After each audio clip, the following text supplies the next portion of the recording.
As if on the verge of death's gate, he suddenly awakened a mysterious mechanism of unknown origin. Thanks to it, he discovered his own shadow possessed infinite evolution ability. Strangely, he could also absorb minerals to enhance defensive power. His tattered vehicle mutated, transforming into a sharp, slashing blade. Even more, that shadow could split into an army of spectral warriors. It turned out, in 2035, a spatial rift from another realm suddenly tore through humanity's defenses. Humankind was hunted by beastmen and mutants, surviving only through evolved ones fighting for life. The protagonist of this tale, named Li Ji, lost both parents tragically in an unnamed mine. Ironically, instead of compensation, he was falsely burdened with an astronomical debt. A mere mortal like him couldn't oppose those with supernatural powers ultimately forced to toil in the mining zone. Yet today, a bizarre event suddenly occurred. The ground in the stable mining area violently trembled. While everyone was confused, the leader quickly reassured, "Just a minor quake." Before his words finished, he was instantly pierced by a grotesque creature. And then, like a curse, disasters followed wherever he went. The mutants immediately charged, slaughtering without distinguishing young or old. Even those trying to escape by vehicle were annihilated instantly. In the crisis, Li Ji suddenly realized these mutants seemed highly averse to fire. His gaze darted to a nearby torch, thinking, worth a gamble. At that moment, a mutant lunged, and he sensed its presence. Worse, another approached from the right. He leaped toward the torch, grasping for it. The next moment, the torch was firmly in his hand. Gripping the wooden handle tightly, he softly said, "Good." Li Ji wildly waved the torch around, shouting, "Get lost!" Seeing the monsters freeze, not daring to approach, he sighed in relief. His guess was right. Thinking so, he shouted loudly, "Listen, they fear fire!" 10 years ago, the world suddenly saw spatial gates appear, with bizarre creatures like venomous worms, strange beasts, and mutants flooding Earth. A giant monster with dozens of eyes emerged, only countered by those awakened by radiation. At that time, an unknown figure relentlessly attacked them. Thanks to evolved ones, humanity closed the Calamity Gates and entered a new era of exploiting alien energy. Sadly, we weren't among them. Back in the chaotic mine, Li Ji urgently rallied. "We're mere mortals. Surviving this world is already a battle." He loudly guided survivors. "Find anything flammable. Hurry. Against those mutants, even escaping is a luxury." A man tightly gripped his torch, trembling uncontrollably, voice shaking. "But this torch won't burn long." Li Ji quickly turned, relaying, "There's gasoline in the back storage. If they block the cave entrance with fire, they might hold out until rescue." The group followed his lead, back to back, forming a circle, slowly retreating. As they neared the gasoline barrels at the cave's end, he nodded approvingly. "Well done." Seeing the moment ripe, Li Ji whispered to the person beside, "Quick, pour gasoline at the cave entrance." The man replied instantly, "Got it." Without hesitation, he kicked over a barrel near the entrance. The pungent liquid spilled, reaching the mutant's feet in a flash. Seeing the moment ready, Li Ji shouted, "Throw it!"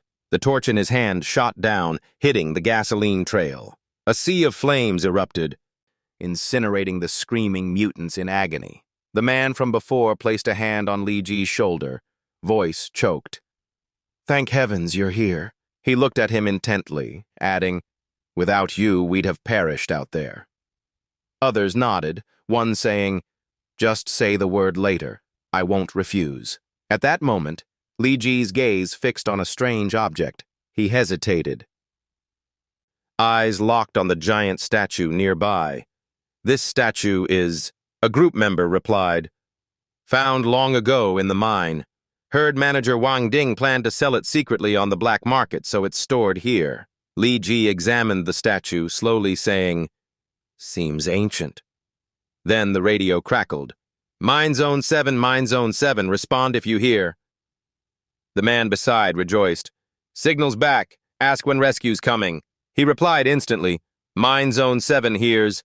We're under mutant attack. Need urgent rescue. The other end responded. Message received. Rescue team arrives in about 2 hours. Stay safe. Everyone gasped. 2 hours? The man shouted in panic. Can't it be faster? Hello? Hello? But static faded to silence. The radio lost signal in the cold mine. Another spoke anxiously. Now what? Suits only last 90 minutes. I don't want to die. My wife and kids are waiting. Damn it, let's drive out, save who we can. Waiting here is death. Nearby, Li Ji focused on the small control panel on his wrist. Display showed 61%. He thought silently. Suit's energy's low. Hope rescue makes it. Then another voice rose. Wait, I've something to say. He and a few behind gripped weapons, eyes cunning, tone suggestive. Our suits are all nearly drained. In this situation, someone must sacrifice. Glancing at the old man and Li Ji, he smirked. Like the old guy, or the orphan kid. Pointing his staff at them, he said clearly, No family, drowning in debt, living's just pain. Why not give others a chance? Facing Li Ji's furious glare, the man coldly declared, Instead of struggling, hand over your suit's battery. Li Ji gritted. You! Cutting him off, the man swung his staff at Li Ji's shoulder, yelling, Still resisting? Think you're worthy? He stepped forward, towering, voice dripping sarcasm. Go on, fight back. Let's see if you can. As he spoke, he grabbed Li Ji's throat, with 2 others forcing off his mask, mocking, Let's help you. Maybe radiation awakens your powers, and you'll be a savior. Seeing his mask tossed aside, Li Ji roared, Bastards, if I awaken, you're the first I'll kill. The man sneered disdainfully. 1 in 1,000 chance of awakening, think you're chosen? His men pinned Li Ji, removing his suit's device. He added smugly, Another good battery. Turning to the others, his voice cut like a blade. Next, who's sacrificing for the greater good? One instantly shoved 2 beside him, yelling, Take theirs, not mine! As he tried to flee, others chased, shouting, Grab him! The man climbed into a vehicle, others yelling, Stop! You'll doom us all! In the cockpit, he cursed. Damn it! If I die, we all die. The vehicle roared forward, shaking the giant statue, which tilted and fell. The statue crashed, cracking as cries rang out. Stop him! If he breaks the fire barrier, we're done! Amid dust and debris, a voice from the statue. The fire barrier's broken. Mutants are rushing in! Li Ji glared at the cracked statue, asking doubtfully, You laughing? Seeing a warped smile in the statue's cracks, he gritted, Even a broken statue mocks me? At that moment, mutants flooded in. They raised bloodied hands, a nightmare before him, and a heart-wrenching question echoed. Why? Grabbed, his head lifted midair. A thought exploded. Why does this all fall on me? A giant hand pierced his chest, pain making him think, Just because I'm weak. In his mind, cruel faces appeared, taunts echoing. Scram! Your parents are dead, so what? Don't expect poor relatives to raise you. No money? Get out. Your parents' death doesn't erase their debt. Night. Pouring rain. In memory, a desperate voice. Get lost. I don't take debtors. Before him, a man among lackeys sneered. Crazy? Investigating your parents' deaths? Suing the corporation? Papers thrown in his face. The man roared. Here's all your complaints. I got them all. Want truth without a price? I'll show you. Truth. As they retreated, another man stepped up, foot raised over Li Ji's body, declaring, The truth is your parents broke rules causing huge losses. Not only no compensation, you must repay their damage. His hand pressed the ground, fingers trembling, clutching at something intangible. The man kicked his face, growling, Sign the compensation papers, take a few bucks and be done. Why seek truth and invite ruin? The kick threw Li Ji aside. The man continued, threatening. Your debt's mine to collect. 30,000 monthly, 3 years clears it. My men come on the 15th. Can't pay? Face the consequences. Before leaving, he tossed coldly, for your pathetic face, one way out. Mine in another dimension to clear the debt. His mind snapped back as a mutant pierced him. In life or death, he screamed inwardly, If I die, I'm taking you with me. Thinking so, he bit hard into the mutant's shoulder, mind roaring. So what if I'm weak? Who says the weak must lie down and die? The mutant, bleeding, furiously threw him like trash. Flung upward, he muttered, This stench, truly disgusting. In the void, a massive black shadow appeared, laughing. Thought you had potential.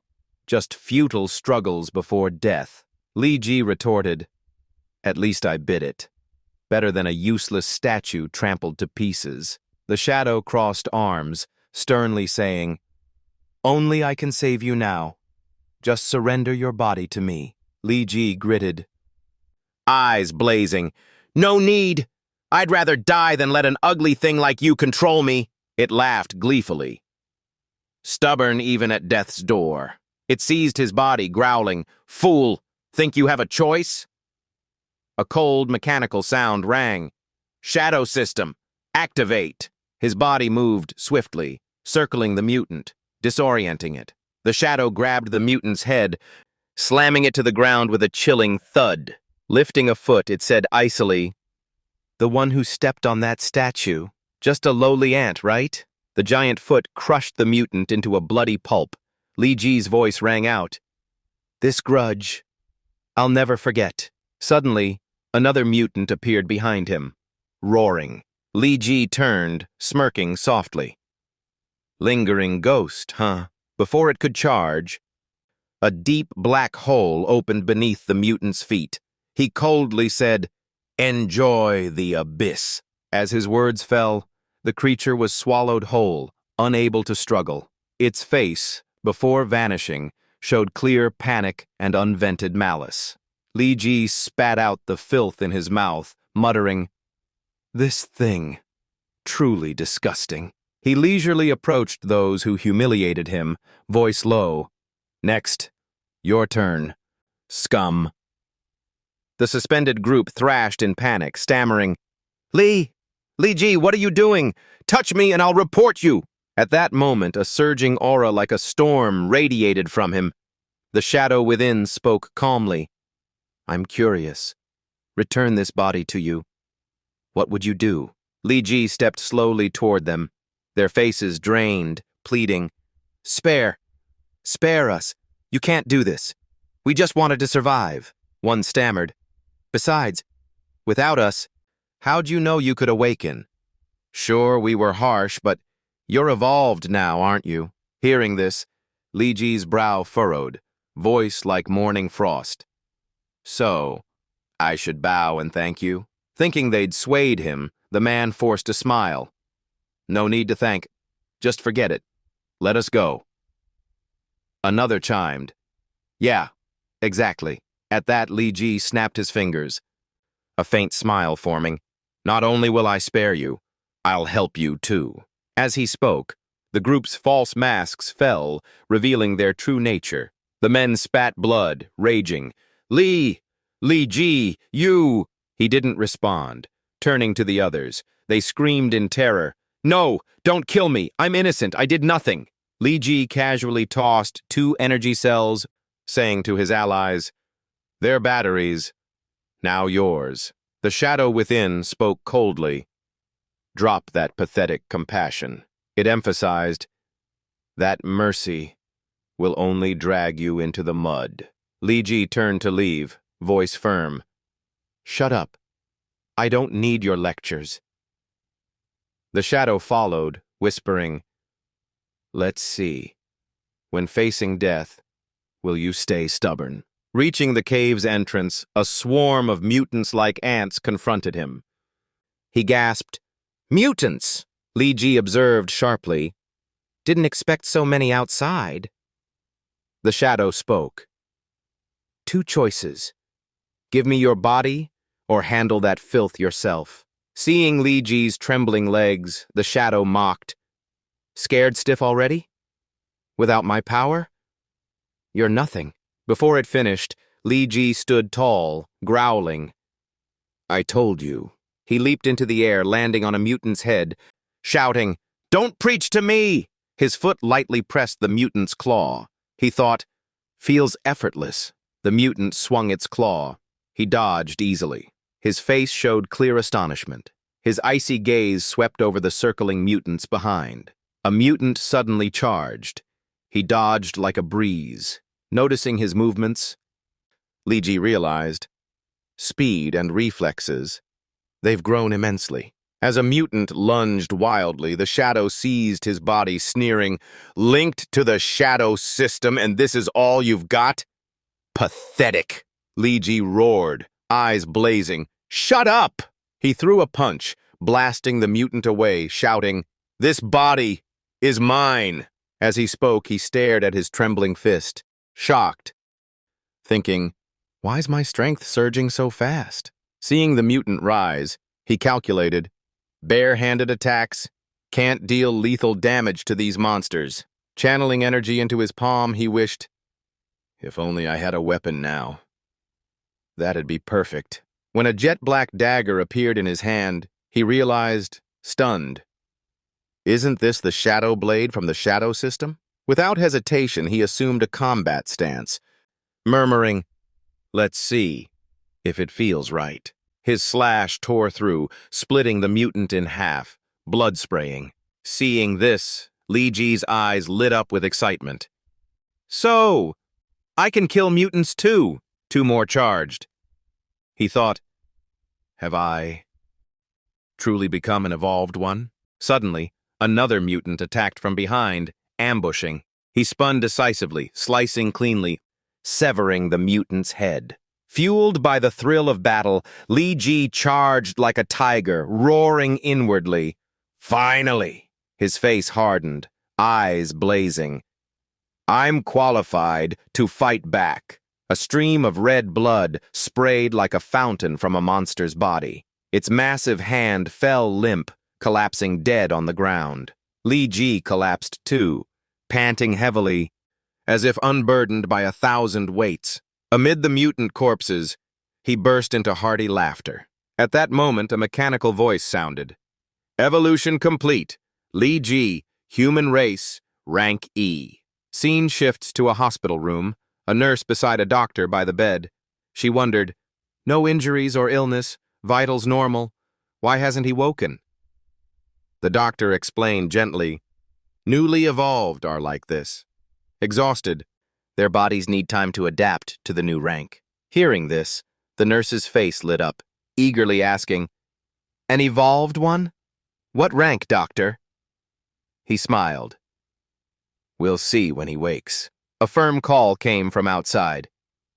Let's go, next room. The nurse glanced back reluctantly. Can I look a bit longer? So handsome. Above the bed, the shadow hovered, face sour. Why this lowly species? Rank E. With my lineage and power, he should be S, A at least, or B at worst. Yet stuck in this tattered E-rank shell. Still, this kid activated the shadow system, even forming a dark avatar first try. Interesting. Sadly, this awakening level can't handle a fraction of my power. Li Ji opened his eyes, staring at the shadow, voice calm. You again. What are you? Why cling to me like a leech? The shadow sternly declared, Lowly human, listen.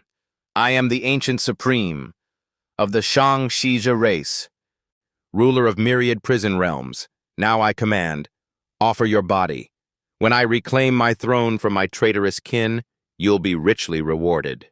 Li Ji glanced sideways, thinking, big talk. Supreme? Shang-Shija? Never heard of it. All bark. Even if I die, I won't give my body to an ugly, crude thing like you. Hearing his thoughts, the shadow was stunned, raging inwardly. Bark? Black and ugly? A human dares mock me? It gritted. No more words. Offer your body, your only value. Li Ji didn't reply, mind swirling with doubts.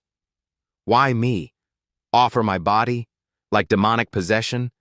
Doesn't add up. Or is it obsessed with my looks? This thing's unhinged. If it pushes too far, should I give in? But it doesn't care about gender. What if it's that? What then? The shadow froze at his absurd thoughts, inwardly fuming. No, no, no, this face! I wouldn't touch it if starving. I must stand firm till he backs off. Reason with him? We're incompatible. If I anger him, we're both done.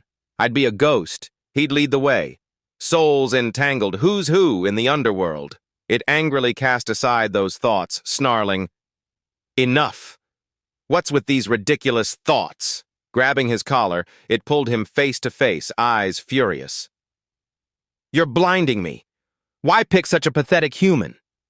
If I weren't rushed, I'd rather choose an old dog than this trash. It coldly tossed Li Ji aside like a sack, shouting, 3 days. Fail to reach rank D. I'll erase you from existence. Li Ji hit the ground, dazed, asking, Wait, aren't I in a hospital? The shadow replied, You're in the gate of hell. My race's rank E trial, insect. It continued. Sky-shaking clan members get 1 try at this trial post-maturity. But since I merged with you, attempts reset. A giant monster appeared. The system droned. Armored guard bug. Li Ji gasped. Armored? What? Why face this thing? The shadow explained. My shadow system auto-extracts combat data from my knowledge bank. You'll get used to it. Li Ji's face showed doubt, hand gripping the blade. Shadow system. What is it? A blur shot through space, slicing the air like lightning. Li Ji shivered, thinking, too fast. The monster roared, shaking the void with fury. Li Ji charged, quickly spotting a weak point on its back. Without hesitation, he slashed a lethal strike at its back. But what awaited was an unscratched surface. The monster launched a sharp, deadly hook kick at him. Li Ji pressed on, determined to carve a deep gash. Still futile, he gritted, thinking, this shell, impossibly tough. The shadow mocked. Useless. It taunted, your only tactic is reckless charging? Li Ji snapped.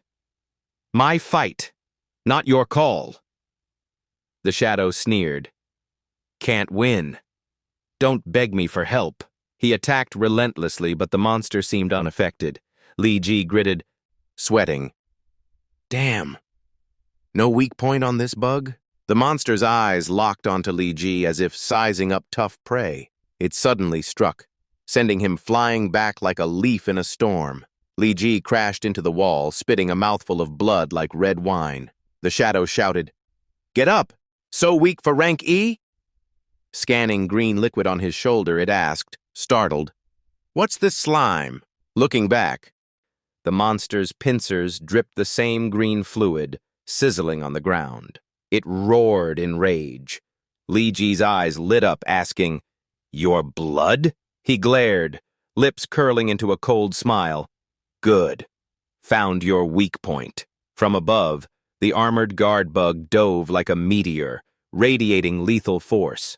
In response, Li Ji raised his weapon, hissing, Let's see who's truly weak. In the smoke, the Ancient Supreme's chilling aura emerged, eyes sharp as blades. Shadow Twin.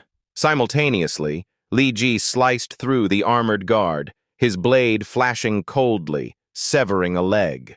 The Ancient Supreme mocked, Half a day for 1 leg useful? Li Ji panted, Lose 1 leg for defense, it's easier now. He advanced slowly, exuding pressure.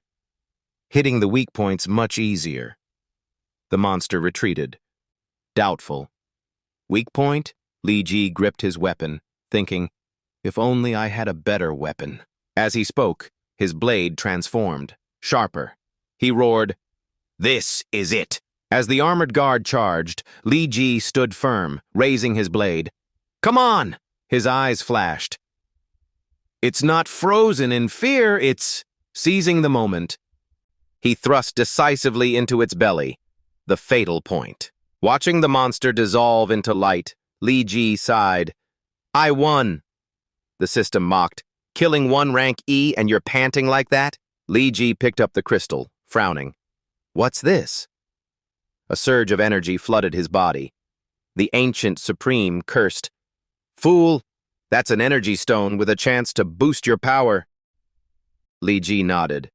"Oh, experience pack." Suddenly, as his eyes darted to the dark where faint glimmers approached, unclear, the ancient supreme snapped. "Can't you use Shadow Twin to see?" Li Ji tilted his head. "Another skill?" It instructed. "Channel dark energy into your eyes. It'll activate." Moments later, he opened his eyes wide, spinning. "I see it!" A mutant mantis lunged, firing a barrage of sharp spikes. Li Ji reacted instantly.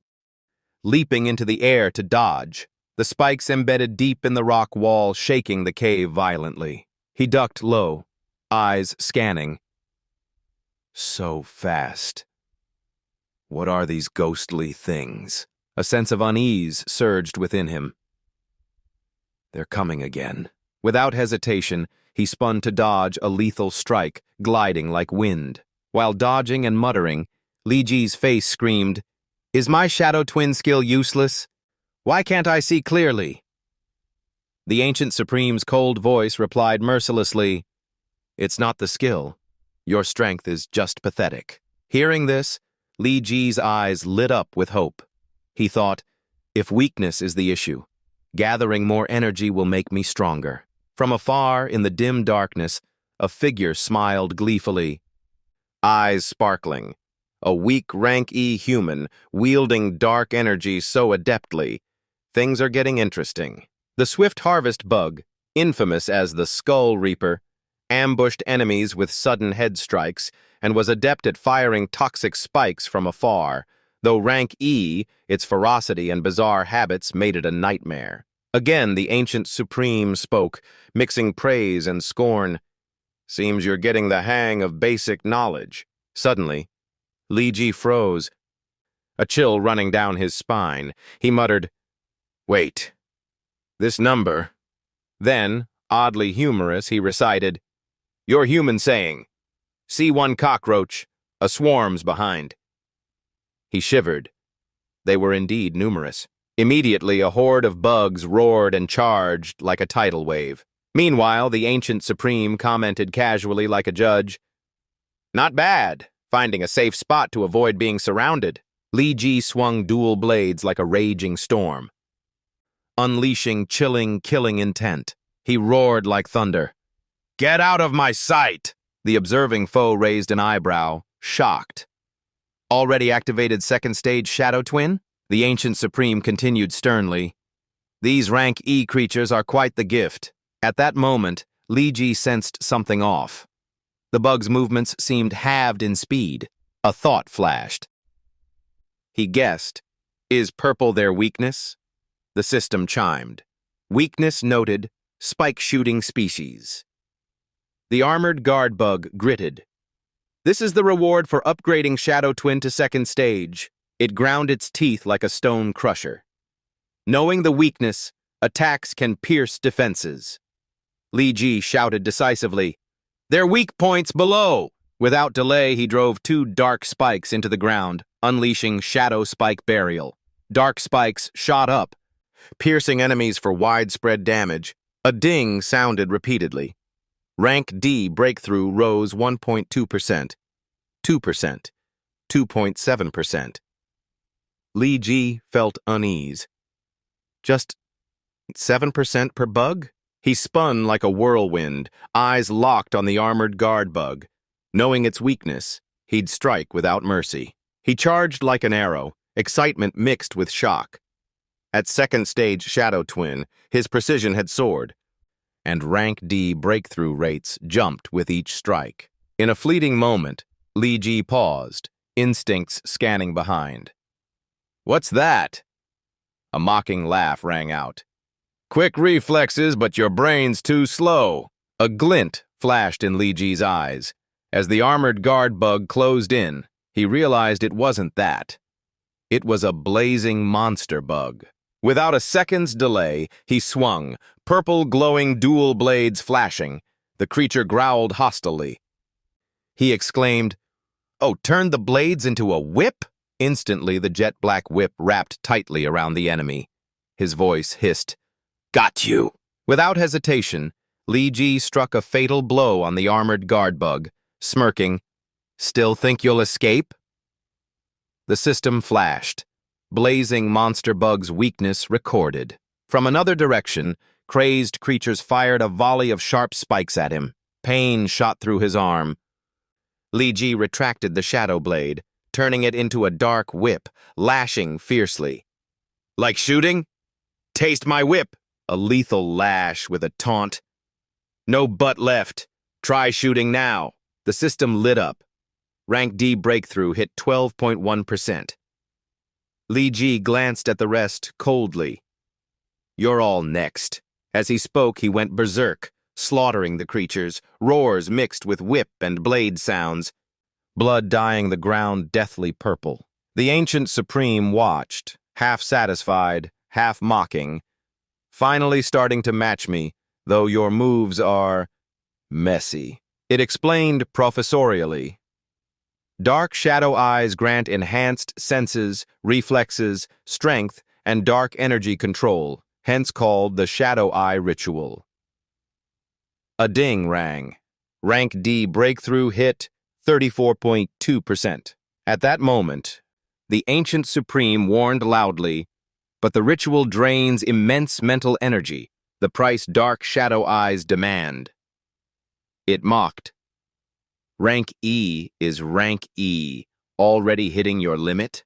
A hollow feeling rose in Li Ji. His vision blurred as if fogged.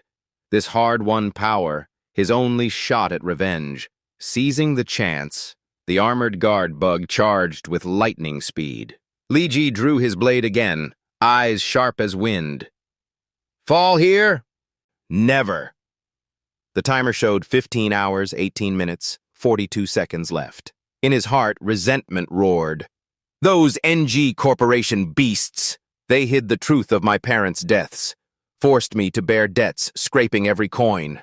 Waiting no longer, he shot toward the bugs, blade swirling. He vowed, "Why suffer just for being human? With power now, I won't back down. Revenge." Li Ji's eyes flashed like lightning, glaring at the bugs, resentment surging. "All of you, I'll drag to hell." Again he vowed, "They'll kneel before my parents' graves, weeping in regret." The system glowed. Rank D breakthrough hit 95.4%. Time left. 2 minutes, 15 seconds. The ancient supreme frowned, sensing something odd. Rare for human resentment to align so well with dark energy, even nurturing it. It urgently warned, "Time's almost up. Act fast." Later, the ancient supreme frowned, surprised. "You're really using all your dark power at once? Not afraid your body will explode, soul shattered?" Despite the warning, Li Ji gripped his blade, eyes fixed on one belief. Almost there. Strength is what matters. Without hesitation, he shot into the air like a meteor, blade sweeping a purple arc. "I'll bet everything." Amid the chaotic battlefield, Li Ji abruptly changed course, diving to the ground like a comet. On impact, the earth roared, debris flying under the violent pressure from his body. Wiping sweat from his brow, he heard the ancient supreme's reluctant praise. "Not bad. You can barely be called Little Dark now." Hearing this, Li Ji instinctively turned to look back. His eyes froze. Before him was a massive weapon. It explained, "This bug lair was a testing ground for our master rank warriors, equivalent to human rank A." Without delay, he lifted the greatsword bare-handed, eyes fixed on its sharp lines. "Dual sword? Isn't this a giant sword? Were your people all giants?" The ancient supreme sneered. Compared to my dark power, this weapon's a toy. Li Ji retorted, Not so sure. Its eyes showed doubt. You plan to use it for something else? Li Ji answered bluntly, Sell it for cash. He continued gleefully, Only knight-rank warriors can sell gear, so my first stop's the registration hall. As reality returned, Li Ji gasped, stunned. Rank E? How can I be rank E? The woman across the desk pushed a form, visibly annoyed. Adjusting her glasses, she said, Your physical stats are decent, but no energy fluctuations detected. So, rank E. Expressionless, she added, Per records, you're registered as a mine laborer. Rank E gets a 15% wage increase. Outside, Li Ji feigned indifference, smirking. The shadow system is unmatched. The ancient supreme cut in, sneering. Your kind's feeble perception can't sense dark power. Li Ji thought, Undetected is good, just tricky for selling gear. Scene shifts to the night market, where shady deals unfold in shadows. The ancient supreme grew intrigued. Night fits the dark system well. In an alley, a teen whispered, Mine ventilation pipe? Another sneered, Pitch black, reeks of ash. Business is slow. Now a miner shows up. The ancient supreme glanced around, chuckling coldly. Humans are laughable, sticking shiny stones on scrap iron, calling it divine. I almost pity you. As Li Ji approached, their voices snapped like shooing flies. Scram, miner! Why loiter in a busy place? Dirty our goods you can't afford to pay. He froze, eyes icy, words cutting. This how you treat customers? One pinched his nose, scoffing. Customer? A broke wretch like you can't afford a thing here. Li Ji slammed the greatsword into the ground, dust flying, voice mocking. Your junk's an eyesore. Call your appraiser. Let's see this sword's worth. A woman cut in, voice awed. You're awesome. Already knight rank? Then Su Xing sidled close to Zhou Ding, grimacing. Why bring me to this filthy place? Spotting him, a man rushed over, fawning. Young Master Zhou, what treasure are you selling today? Zhou Ding spun a sword. Picked this up in an Otherworld gate, selling to buy my girlfriend a new car. Glancing at the sword, the man's eyes gleamed. A wind cry sword, self-enhancing damage, a top-tier rank D item. Li Ji suddenly turned, voice heavy with emotion. Su Xing. Memories flooded. The day she left without looking back, hurling, Your parents are dead. Take the millions in compensation. Now you're broke in debt. Don't waste my time. Nearby, Zhou Ding eyed Su Xing suspiciously. You know him? She stammered, waving. Me? Know that low-life miner? Maybe. A fan? I'm famous online. It's normal. Zhou Ding dragged his sword, glaring at Li Ji, voice dripping contempt. You dare call Su Xing's name? Standards here are dropping, letting in bottom-feeding trash. Aren't you ashamed? He swung his sword skyward, roaring. Scrap yards still open down the street. Sell your junk there. Then he slammed the sword down, bellowing, Scram! Moments later, Zhou Ding stared in panic, his sword shattered. What the hell? How? Li Ji smirked, voice icy. Looks like your sword's the real junk. Su Xing fumed, shrieking, Impossible! You said this sword cuts iron like mud, worth a fortune! Zhou Ding cursed. Damn it! Losing control, Zhou Ding charged, fist raised, snarling. You little punk! You're dead! His punch grazed Li Ji, who stood calmly, eyes cold. Too slow. Zhou Ding stumbled forward, still growling. Not bad. Moves. Regaining balance, he spun, furious, teeth grinding. Then, before finishing, he unleashed a flurry of kicks, yelling, How's this? Li Ji tilted his head, dodging like leaves falling, eyes glancing coldly. This move, slower than the buglair trials by far. Zhou Ding glared, fists clenched, doubt surging. This guy, just a lowly miner below rank E? He couldn't believe it. I'm knight rank and I can't hit him? Suddenly a dark cord shot out, coiling around Zhou Ding's wrist like a python. His body was yanked midair, thrashing, shouting, "Miners belong in their filthy caves!" Li Ji's gaze cut like a blade, asking softly, "Think lying on the ground suits you better?" Without another word, he coldly yanked the cord. A heavy thud echoed as Zhou Ding was slammed to the ground, sliding meters like a discarded sandbag. Seeing this, Su Xing rushed over, shouting, "You're amazing!" Zhou Ding roared in fury. "Damn it!" Li Ji glanced sidelong, his mocking voice piercing. "Looks like you're eager to be her guard dog." Enraged, Zhou Ding charged like a rabid beast. "Damn you! Tired of living?" At the peak of tension, a thunderous shout rang out. "Stop!" Zhou Ding turned, startled.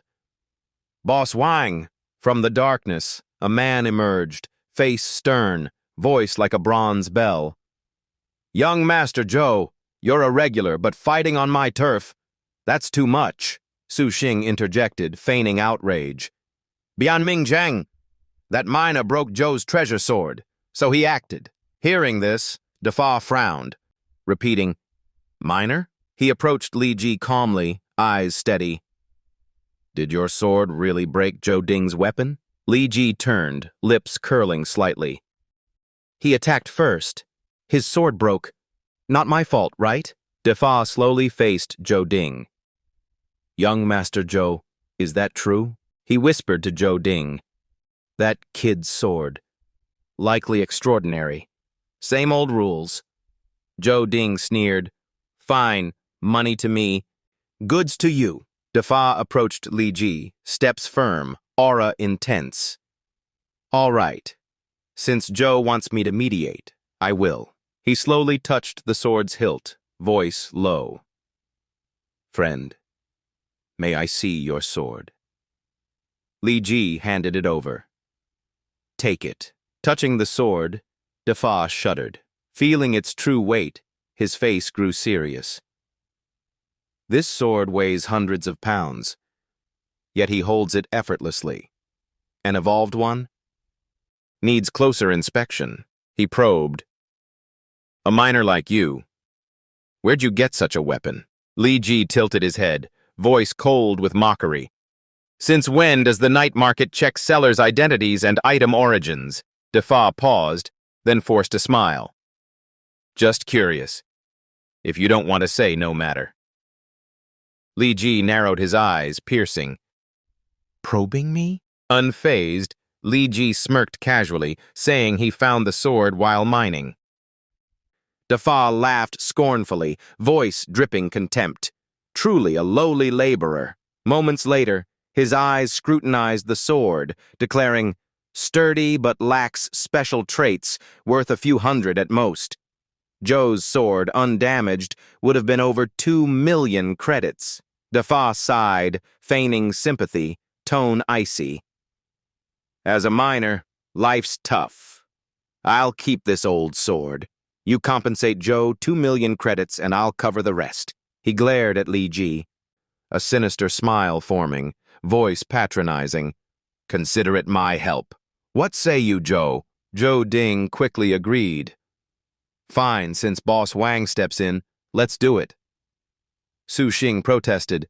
"No, this lowly miner can't afford 2 million.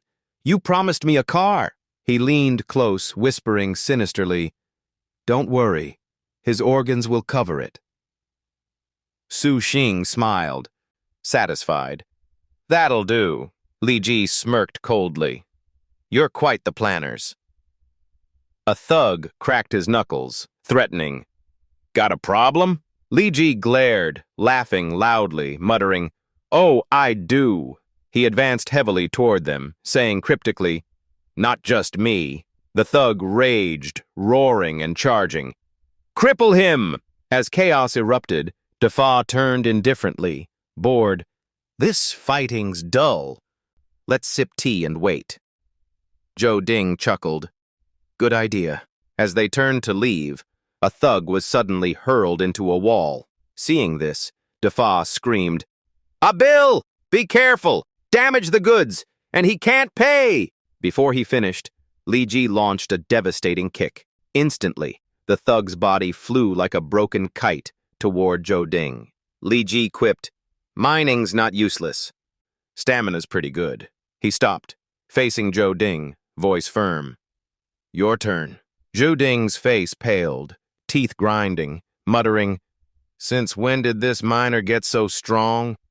I admit you're not bad handling small fries, but..." He roared, charging like lightning, boasting, "Before a low rank evolved like me, you're still trash." As he closed in, Li Ji calmly raised his hand. A thunderous slap struck Zhou Ding's face, sending him flying yards. Zhou Ding went mad, voice hoarse with rage. "Even my dad never slapped me. You dare hit my face?" In a frenzy, he unleashed magic in a lethal strike, roaring, "I'll send you to hell." At the battlefront, Li Ji stood tall amid stunned gazes, calmly raising an invisible energy shield. The sight chilled Zhou Ding. Sweat pouring, lips trembling, he thought, "What's happening?" It's like an invisible wall divides worlds. Before he could recover, Li Ji approached calmly, voice steely. "If even your father's powerless, I'll discipline this unfilial son for him." Zhou Ding retreated, stammering, "You, stay back." Another shouted, disbelieving, "Brother Ding, you're knight rank. Can't you handle a minor?" Suddenly, mysterious black cords appeared, binding Zhou Ding tightly. He screamed in terror. "What's happening?" Pausing, Zhou Ding's eyes flashed with doubt. "You're no minor. Evolved rank C? Or B?" Li Ji shrugged casually, smiling. "Rank E minor, officially certified by the guild." Zhou Ding was thunderstruck. "Impossible!" Before he could react, Li Ji raised his hand. Zhou Ding yelled, "Wait! I'm with Black Leopard Gang. Touch me! You're against Brother Leopard." Li Ji paused, eyes deep as an abyss. Black Leopard Gang? The ones strangling people to death?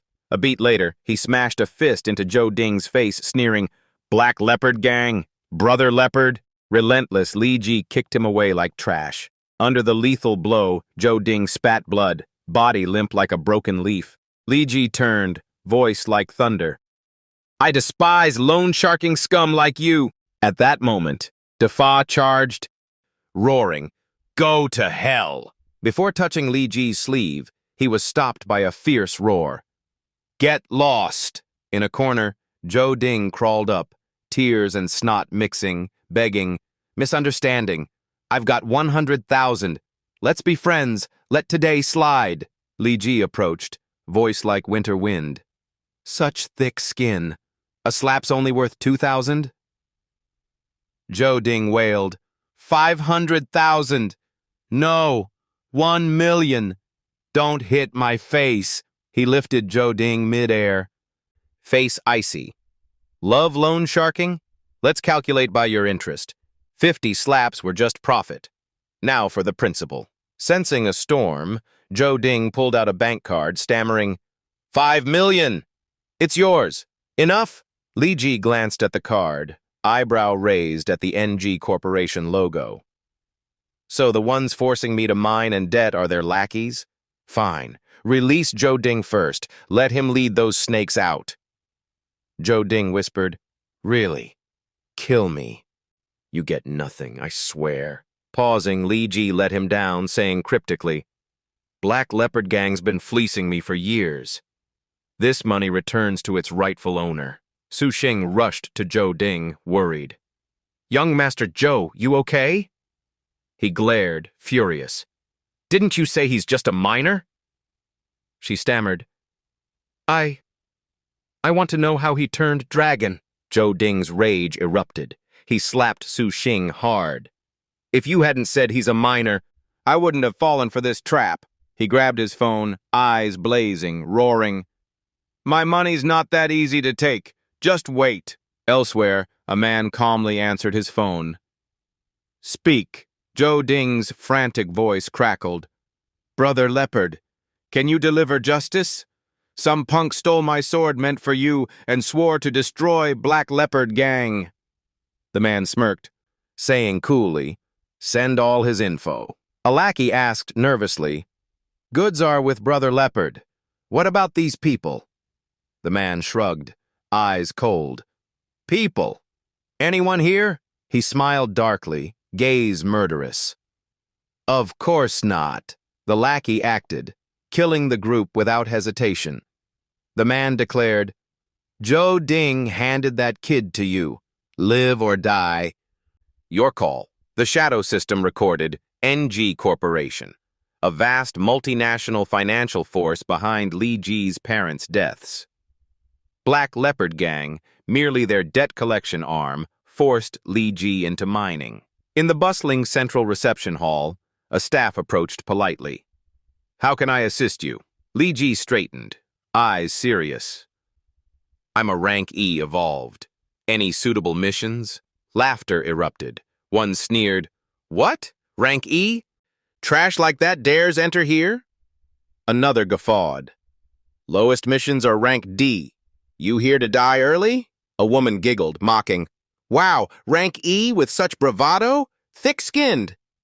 A man glared disdainfully. Rank E leeches live off our scraps, disgusting parasites. The staff coldly pointed to the door. Leave. Rank E waits outside. If a team needs you, they'll pick you there. A burly man added, Right. Left at the door. By the trash pile. The crowd roared. Trash belongs with trash. Amid the hail of insults, Li Ji frowned. His 5 million was quickly drained by loan sharks. He needed a mission, by any means. Suddenly, high heels clicked rapidly from behind, each step silencing the air. The hall's crowd grew uneasy, retreating, eyes fearful toward the sound.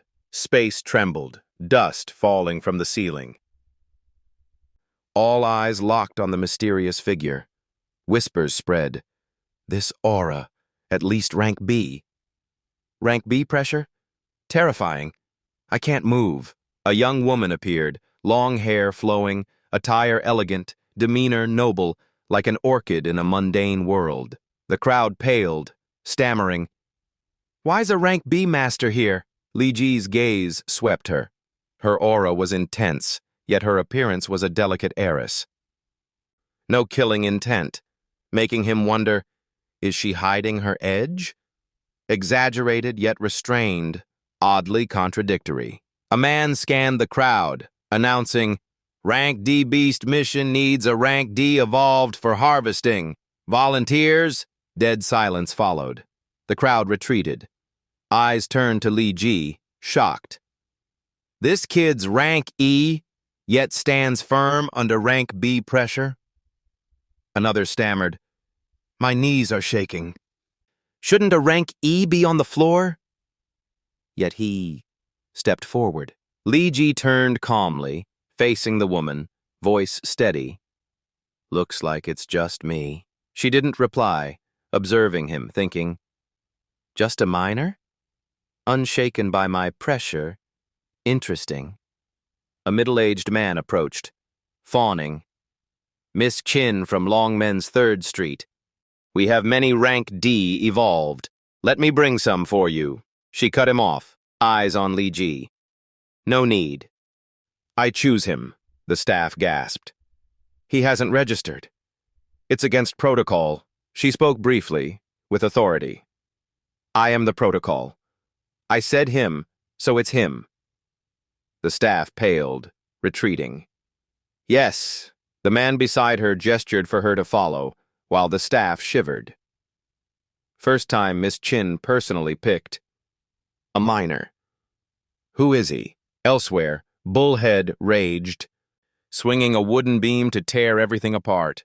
At that moment, from the shadows, Flute Man casually played a piercing note that echoed through the space. Instantly, Bullhead's head exploded, blood and flesh splattering. Amid the chaos, Li Ji calmly scanned, noting frontline, damage, support, solid team composition. He surveyed further. Their coordination was tight, with a rank B evolved anchoring the defense. Things seemed on track, but he paused, eyes shifting downward. Something was off. Doubt flickered. The bullhead beast below clearly exceeded rank D's assessed strength. How did no one notice? The ancient Supreme's voice whispered, "Your shadow twins at stage 2. This perception isn't something those scum can match." Li Ji brushed it off, pondering. Others missing it is fine. But that heiress, did she not notice? He hypothesized. Could she have known all along, hiding it for some purpose? A subordinate whispered, "Miss, intel suggests the star crystal vein you seek is likely in that area." She didn't reply, turning sharply, eyes like blades piercing Li Ji, commanding, "Minor, follow me." He responded warily, "Coming." Inwardly cursing, "Damn, she knows it's dangerous. Why drag a minor like me?" Li Ji's footsteps echoed in the cave, her proud silhouette ahead, an invisible weight pressing the air. He listened cautiously, sensing growing danger, muttering, "Does this heiress not care about her team's lives or mine, or is she so confident in her rank B strength to ensure we all escape?" Suddenly, Li Ji's step faltered. Both he and the girl plummeted into a deep abyss. The team above screamed, "Miss!" After a moment, they landed hard on cold ground. Tension etched Li Ji's face, eyes fixed ahead. A massive, bull-headed beast man appeared, clearly rank D. Unfazed, she advanced, gripping her sword. Li Ji smirked. Oh, rank B evolved, ready to strike. She swung, her blade tearing the air like summer thunder. But her face shifted. Eyes flashing with fear, she retreated, eyes locked on the foe, voice trembling. "Minor, you go first. I'll support from behind." Li Ji froze, eyes wide. "Huh? I'm just a minor." Moments later, her body shook visibly. Overwhelmed, she knelt, grabbing Li Ji's arm, sobbing, "I don't care. You go." He frowned, skeptical. Rank B sending a rank E to die?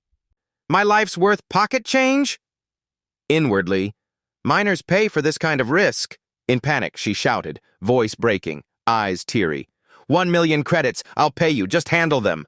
Money trumped reason. At 1 million, Li Ji nodded instantly. For that price, I'm in. He swung his blade, voice bold. Fine. I'll reluctantly agree. His hand grazed the weapon, steel glinting as he advanced toward the bull-headed beast, striking cleanly. The herd roared, their aura overwhelming. Li Ji matched them. Come on, cow ears. But surprisingly, they ignored him, charging past like a storm. In a flash, the herd targeted the girl. Li Ji paled, thinking, not good. My 1,000,000 credits. At the critical moment, she unleashed a defensive barrier, repelling the beasts like dry leaves. Li Ji looked up, frowning. She's got that move. I worried for nothing. But a beast man suddenly leaped, swinging a massive axe down. Li Ji rushed forward, summoning his short sword from the void. Without hesitation, he slashed straight through the beast's torso. Lips curling, he glanced at her, mocking. Why do you attract so much hate, Miss Kin? She bolted, screaming and pointing. Run! They're all yours, Li Ji sighed, taking a deep breath, charging the herd like his life depended on it, muttering, no helping her. On the other side, the girl panted, breathless from a harrowing chase. She stopped at a steep cliff's edge, thinking, safe at last. Suddenly, her instincts screamed danger. She spun around, her face paled, body trembling like a leaf in a storm.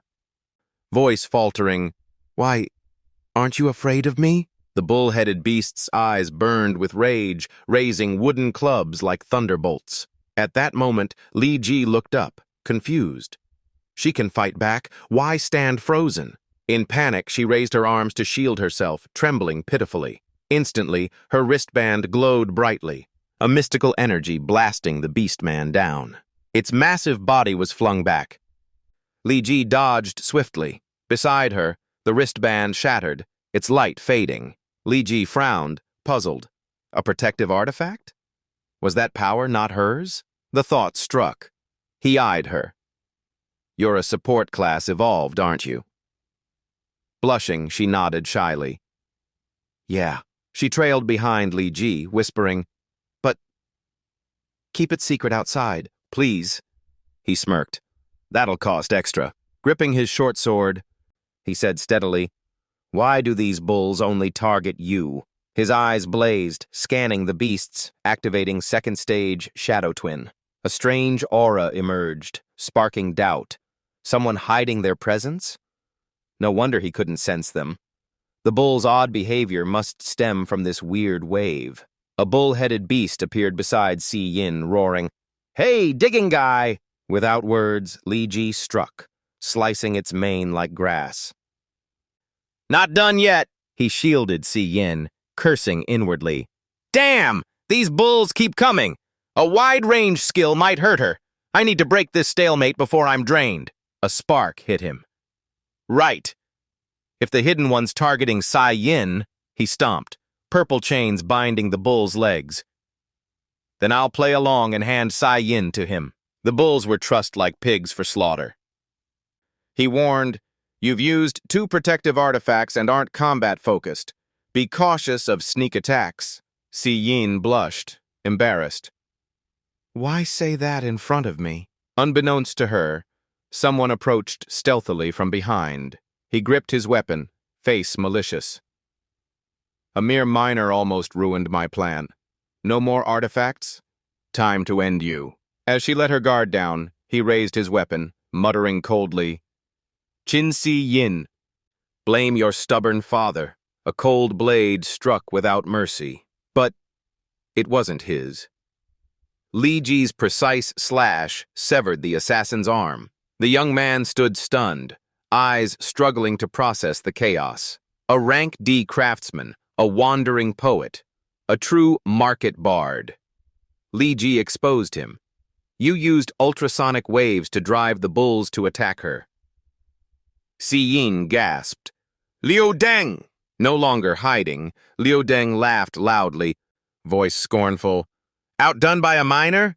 My mistake! His aura surged. His laugh turned to a warning. Don't celebrate yet. This isn't over. Clouds above shifted.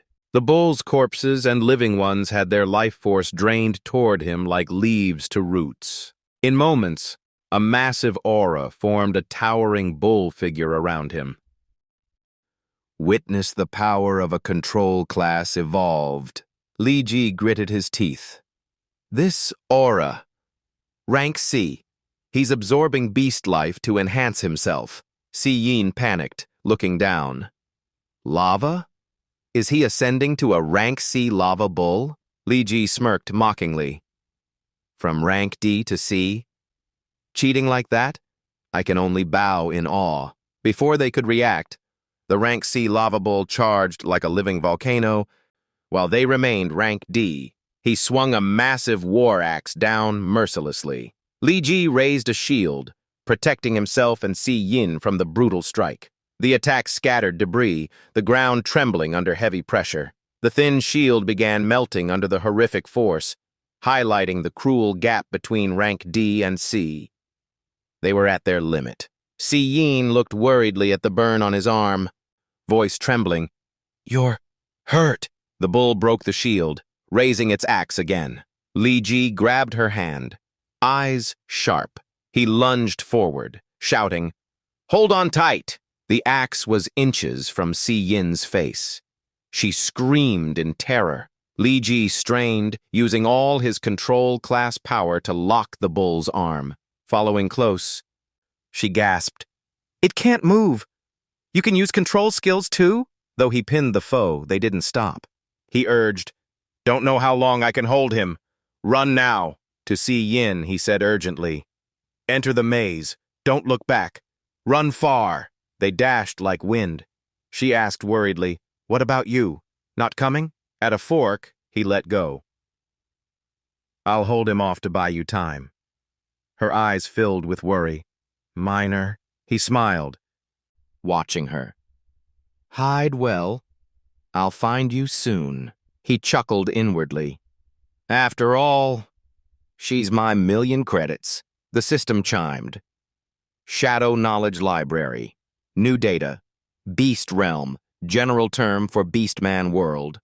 Recorded, Rank D, Bull-Headed Beastman, and Rank C, Lava Bull Beastman. The creature named Lu Dang, stubborn as an old ox, rolled his eyes wildly, his head twitching like a madman until he froze upon seeing a figure floating in the air. With a hammer raised, he sneered and said, "Oh, so you were looking for me?" No one knew where the aftertone came from, and at that moment, the power inside him erupted violently. The ground shattered like struck by meteorites, yet his movement was light as he retreated behind the massive beast. "Then take a guess," a calm voice echoed. With a swift spin, he slashed at the beast's heel, but something unexpected happened. The blade left only a faint scratch, unable to break the creature's tough defense. Not even a small crack. The thought flashed through his mind. He sneered mockingly, "Ha! Is your brain made of tofu, swinging a blade at rock?" The beast's massive claw swept down, shattering the ground, but he dodged nimbly and slid aside, facing a flow of molten lava ahead. "I must lure it to an open area," he thought, as Lu Dang roared like thunder. "Brat! You're no better than a rat running away forever." "Besides running away, what else can you do?" he shouted angrily.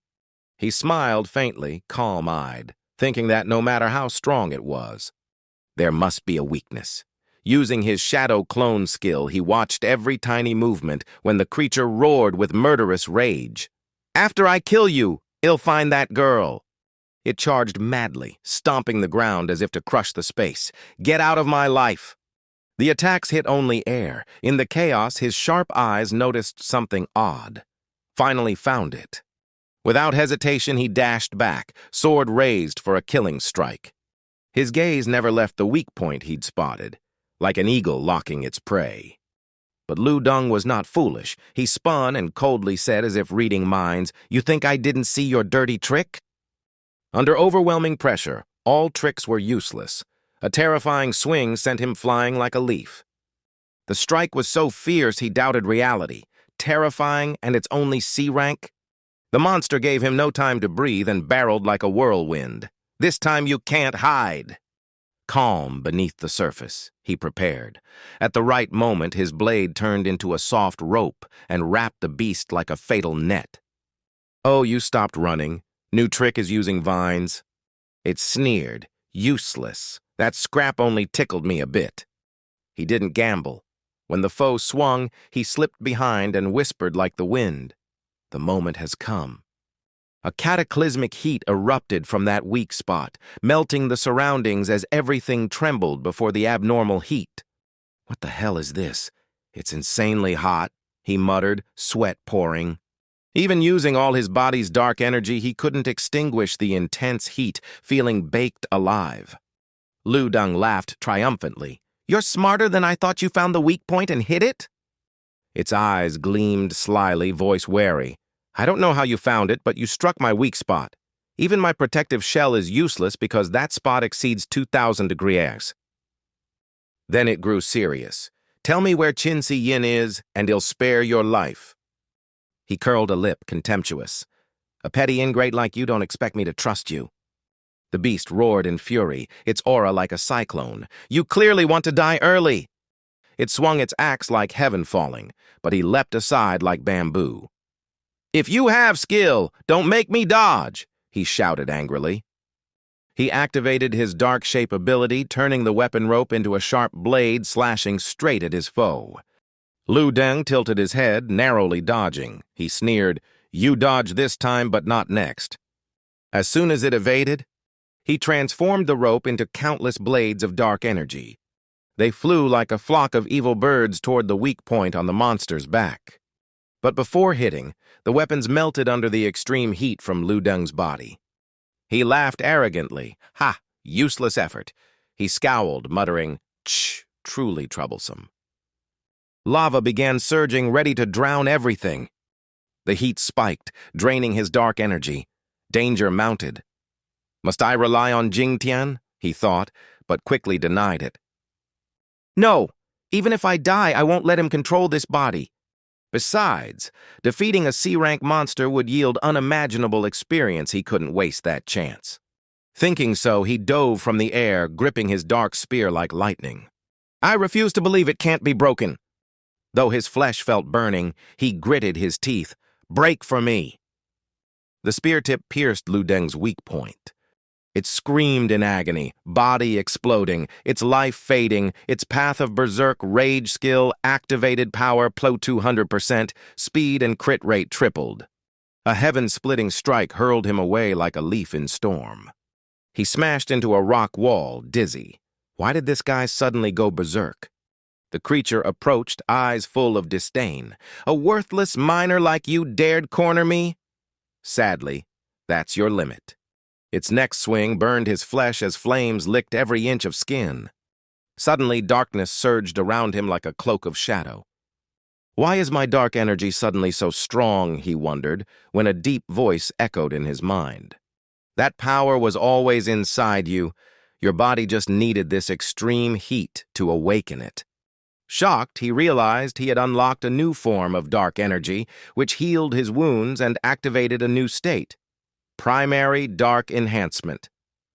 Lu Deng was stunned as his foe not only endured but grew stronger. He was puzzled by the rapid recovery and eerie aura. Fear spread within the beast. It swore not to let him recover another second. A fierce attack shot toward him, but he easily dodged. The monster was stunned. It was shaken. How could this kid match its tripled speed? Strange, it was hard to believe this one was merely E-rank. Enraged, it roared, "Ill flood this whole area and see where you can run!" Lava erupted violently, destroying everything, yet he didn't evade this time. He stood calmly amid the trembling magma, eyes cold as judgment. He smirked inwardly. This furnace is too cool. Lu Deng was astonished, eyes full of disbelief. It wondered what had happened impossible, that blood earlier hurt it so badly. But now the tables had turned, it was his turn to suffer. They clashed again, battle exploding in full fury. In his dark enhancement state, he became deadlier than ever. He slashed off the monster's stone arm into fragments. His defense, strength, and speed all rose by 200%. Lu Deng panicked, mentally crying, My arm, this damn brat!" It dropped its other arm amid chaos. But he had switched to twin blades, slicing the remaining arm into shards. He realized in this state, his attacks could even strike from range. Lu Deng refused to yield. Lava flared, forming two fiery hands as its regeneration activated instantly. It boasted that with lava, it could infinitely regenerate, rendering his attacks useless. He sneered coldly. "Infinite regeneration, huh?" Observing closely, he noticed its energy fluctuations weakening. It waved its hands, taunting him to try again to prove that infinity. Yet his skills shredded those regenerated arms again and again. The monster began sensing something strange in the situation. Its regenerated limbs grew smaller, energy fading. Panic filled it as it failed to grasp why. He replied coldly that its energy had reached the limit and it should accept its fate. Lu Deng trembled, begging, "Wait, we had no real grudge." He smirked, saying true, but Qin Si-yin paid him $1 million to protect her. The monster hastily pleaded, claiming Qin Si-yin was wealthy and had promised $5 million if it returned to Wrong City. He shook his head, warning that once in Wrong City it might betray and ambush him to death. It protested desperately, denying being ungrateful and swearing never to break its word. He smirked coldly, as if that confession reminded him of something crucial. He mocked that a liar like it would face misery if caught by Tan Shaoshang, father of Qin Si-yin. Saving his daughter and exposing a mole would earn Longmen's deep gratitude, worth more than $5 million. Lu panicked, realizing that falling into Tan Shaoshang's hands would be worse than death.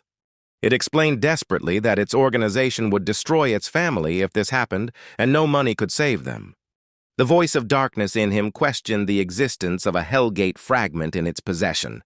It warned that if the fragment were activated, the link between the Abyss Beast and the outside world would sever, trapping everyone here forever. Lu forced a laugh, pretending confidence and blaming him for pushing the situation. But in the next instant, everything changed completely. He moved with terrifying speed, snatching the fragment from its hand. Instantly, he swung his blade, stabbing mercilessly into the weak point on its back. Lu screamed in agony as its massive body shattered into pieces. From its broken chest, a glowing red core burst out. The core floated mid-air. He reacted swiftly. He enveloped it with dark energy, taking it in and realizing why earlier bull demons had no cores. All had merged into this one.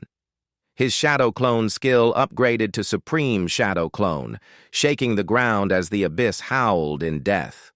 The voice of darkness in his head confirmed the Abyss beast was collapsing as the lava bull's energy source vanished. Indeed, the Abyss began to crumble as its sustaining force dissolved. When calm returned, he and his companions appeared at the Abyss exit.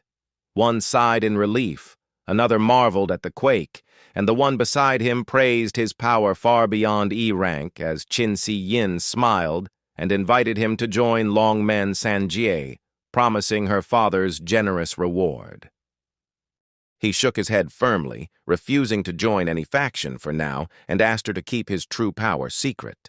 She nodded with a gentle smile, handed him 1,000,000 yuan as fair payment, and he accepted gratefully. He drew his sword, placed it before her, and asked if Longmen Sanji would acquire this item. Qin-Si Yin examined it closely, noting it lacked energy fluctuations but had unique material, promising to bring it for appraisal and ensure his fair share of the profit.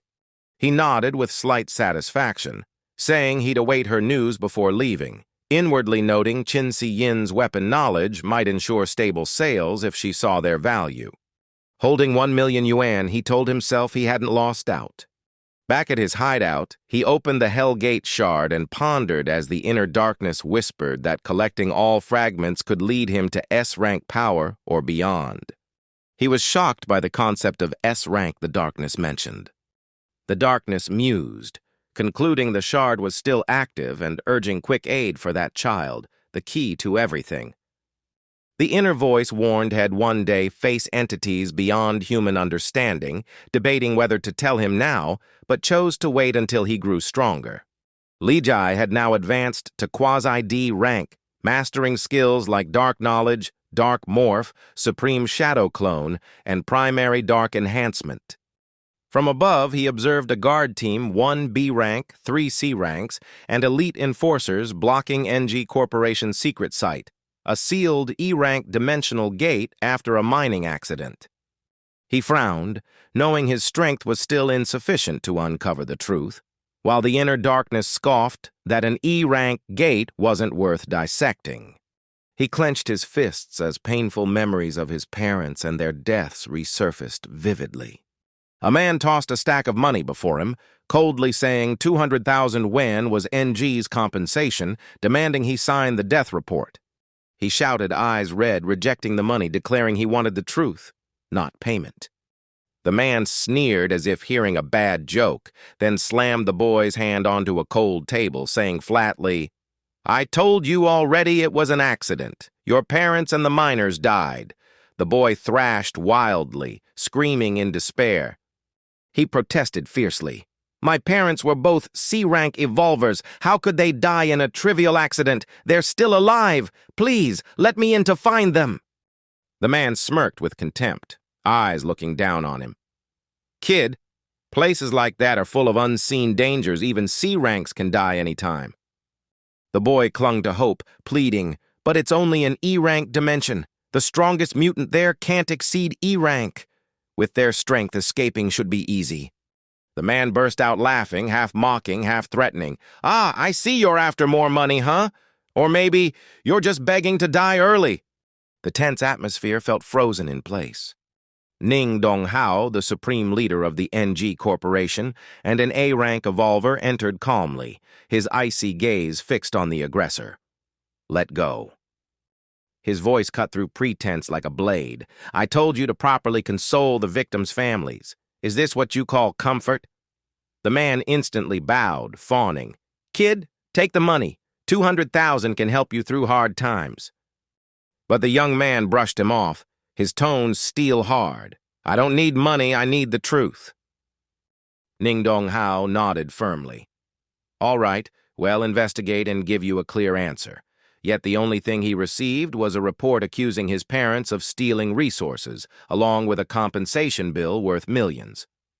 In his mind, Jing Tian's cold voice, while in energy-saving mode, echoed, "No matter the race, the weak are always trampled."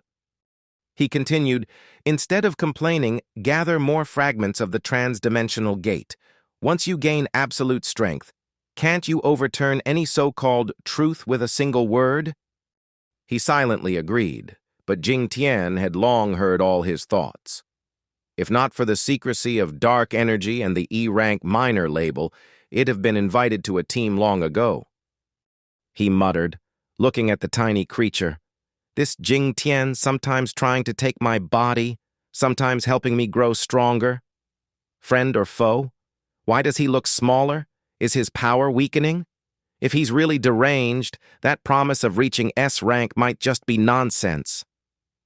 Suddenly, Jing Tian roared like thunder. "Hey, brat, stop overthinking. If you didn't have potential, I wouldn't even glance your way." He frowned, confused. "I didn't say anything. Why's he mad again? Maybe there's a cure for interdimensional insanity." While his mind was still tangled, his phone buzzed softly, pulling him back.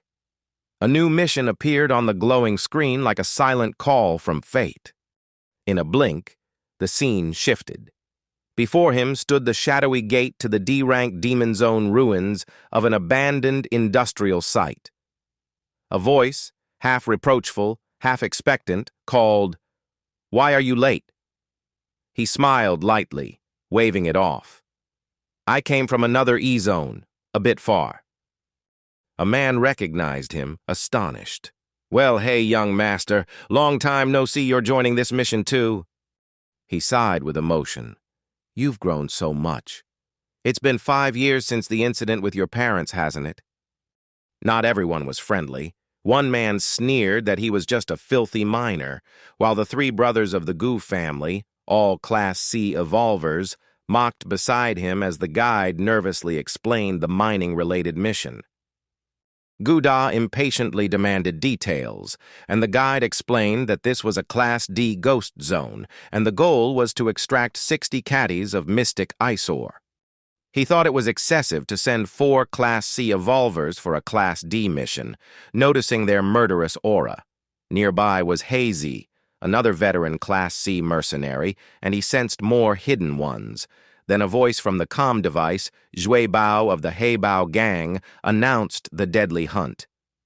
Hazy worriedly asked if he needed protection gear, but he smiled confidently, saying he could handle it as an evolver now. The others mocked him, laughing that an evolver miner was a joke. Gusan jeered, calling him the Trash King. Hazy warned him not to provoke them, and he calmly reassured that he wouldn't be baited. As they moved out, he kept quietly scanning the surroundings. The vegetation seemed deliberately rearranged for ambush, with a misty, chilling fog covering the area. Suddenly, a flash shot toward him like an arrow. Apparently, they couldn't hold back any longer. He glanced toward a bush and spotted a hidden Class C foe spying on him, wondering if that was his only purpose. The group behind kept taunting him to move faster, but he replied calmly that they would proceed more quickly soon. An idea struck him to use the terrain cleverly to shake them off and secretly expose the truth. He grabbed Hazy's wrist and firmly told him to hold tight. Then his figure shot forward like lightning, vanishing from their sight in an instant. One man exclaimed in shock at his speed, another shouted for him to stop, but their companions sneered that the 2 trash had left the group and would die on their own. From above, Xue Bao coldly watched the scene, eyes sharp as blades, ordering the 3 Gu brothers to spread out, a sinister smile forming. He muttered with a smirk that sensing danger was good. If everyone were as stupid as those 3, the game would be boring. Guer nervously told Guda he felt something watching them, but Guda dismissed him, saying 3 Class C evolvers could easily handle a Class D task. Gusan shivered, saying he too felt a chilling gaze on them. He suggested retreating, but Gu Da snapped angrily at him for panicking. At that moment, Gu Da and Gu'er froze in horror. A blood-red cord had wrapped tightly around Gu San's neck, crushing his spine. Xue Bao stepped out of the shadows, grinning eerily, mocking them for trying to flee before the game even began. Gu Da shouted for Xue Bao to release his brother, offering to negotiate, while Gu San pleaded weakly for help. Xue Bao coldly accused them of repeatedly disgracing the He Bao gang. Saying there was nothing left to discuss, he yanked the cord. Gu San's body was torn apart in a bloody explosion. Gu De and Gu'er stood paralyzed, staring at their brother's shredded corpse. Gu'er screamed and charged at Xue Bao, but Gu Da grabbed him, yelling for him to stop. Before they could react, more red threads bound Gu'er's arms, freezing him in place. Xue Bao sneered, mocking his talk of fighting to the death. The red threads tightened mercilessly, tearing Gu'er apart in an instant, blood splattering across the dark ground. Gu Da cried out in terror, calling him a monster. He turned to flee, but Xue Bao laughed cruelly, delighting in his fear as Gu Da screamed for his life. Meanwhile, he and Chu He hid behind bushes to rest. He calmly suggested a break while Chu He, panting in fear, asked why he had abandoned the other revolvers. He stared into Chu He's eyes, sternly asking if anyone or any faction had recently angered him. Chu He nervously denied, saying he was just an ordinary miner. He frowned coldly, concluding that the mission was a deadly trap meant to bury everyone who entered this ghost zone. Chu He turned pale, begging him not to scare him, but he urged seriously for any truth to be revealed. At that moment, Gu Da rushed in, furious, accusing him of knowing everything and pretending ignorance, shouting for him to die for his brother's deaths. From afar, Xue Bao laughed mockingly, saying at least Gu Da was useful for exposing the man behind the shadows, causing Gu Da to demand what that risk meant. Xue Bao coldly replied that he was simply announcing Gu Da's end. Red cords appeared and wrapped around Gu Da's neck. Before he could react, Xue Bao stepped forward, the cords reeking of blood. Xue Bao smirked, saying he hadn't expected a miner like him to be so entertaining. He activated the Supreme Shadow Mirror, his eyes sharp as blades, locking onto Xue Bao's weak point. Chu He knelt, sobbing and begging him to spare them, claiming they were mere miners who had done nothing wrong. But Xue Bao sneered. Data appeared in his vision: Xue Bao, human, class C, skill, blood thread high frequency, attack range 10 meters weak point marked. Xue Bao mocked that if he hadn't drunkenly slipped up days ago, they'd never have known he was the escapee. Chu He trembled, promising to keep that secret forever. Xue Bao smiled coldly, saying only the dead can truly keep secrets. He raised his hand to strike. The man shouted a warning, but the blood thread pierced Chu He's shoulder, making him cry out in pain. The situation had turned desperate and miserable. Without hesitation, he formed twin shadow blades and lunged at Xue Bao. Xue Bao flicked a thread to easily block, smirking that the miner had some skill. No wonder he could kill that useless Ju Ding. Then he calmly added that such power was only enough to handle someone like Ju Ding. He flicked his wrist, his threads slicing through the air like invisible blades. The man twisted and leapt aside, barely dodging. Xue Bao advanced, face gleaming with triumph, coldly saying if his foe sought death early, he'd gladly oblige. The man unleashed his dark enhancement, clashing violently with him. Thin, thread-like cuts began to appear where his skin had grazed contact. Even the enhanced darkness shield couldn't fully withstand the deadly sharpness of those blood threads. Xue Bao laughed arrogantly, eyes glowing red, taunting him for daring to slack in battle. A blood thread lashed, flinging him into a tree. Chu He rushed over, calling out.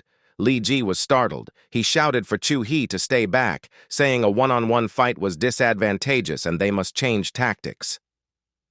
Xue Bao sneered murderous intent, declaring both of them would die today.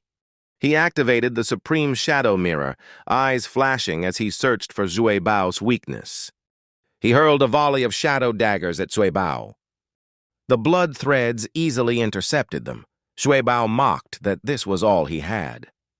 He smirked, claimed he had more, and charged with a great dark sword. The blood-red ribbon casually sliced the sword into segments, while Xue Bao taunted that a lowly Class E couldn't contend with him. Suddenly, a figure burst from the ground, roaring, "Xue Bao, don't dream of surviving!"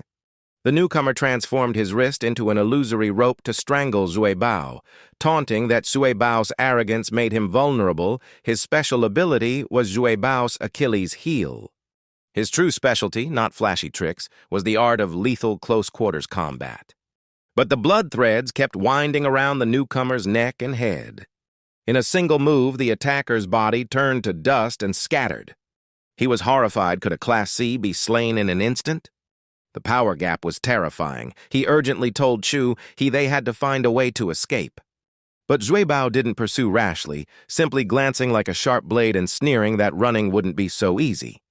Time passed silently as dusk swallowed the sky. Under the dense trees, they stopped to tend wounds. He said, "Let me bandage you first.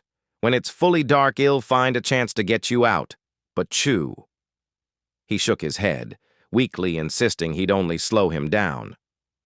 His eyes flashed cold as he demanded what Chu he had been hiding and why Xue Bao was intent on killing him.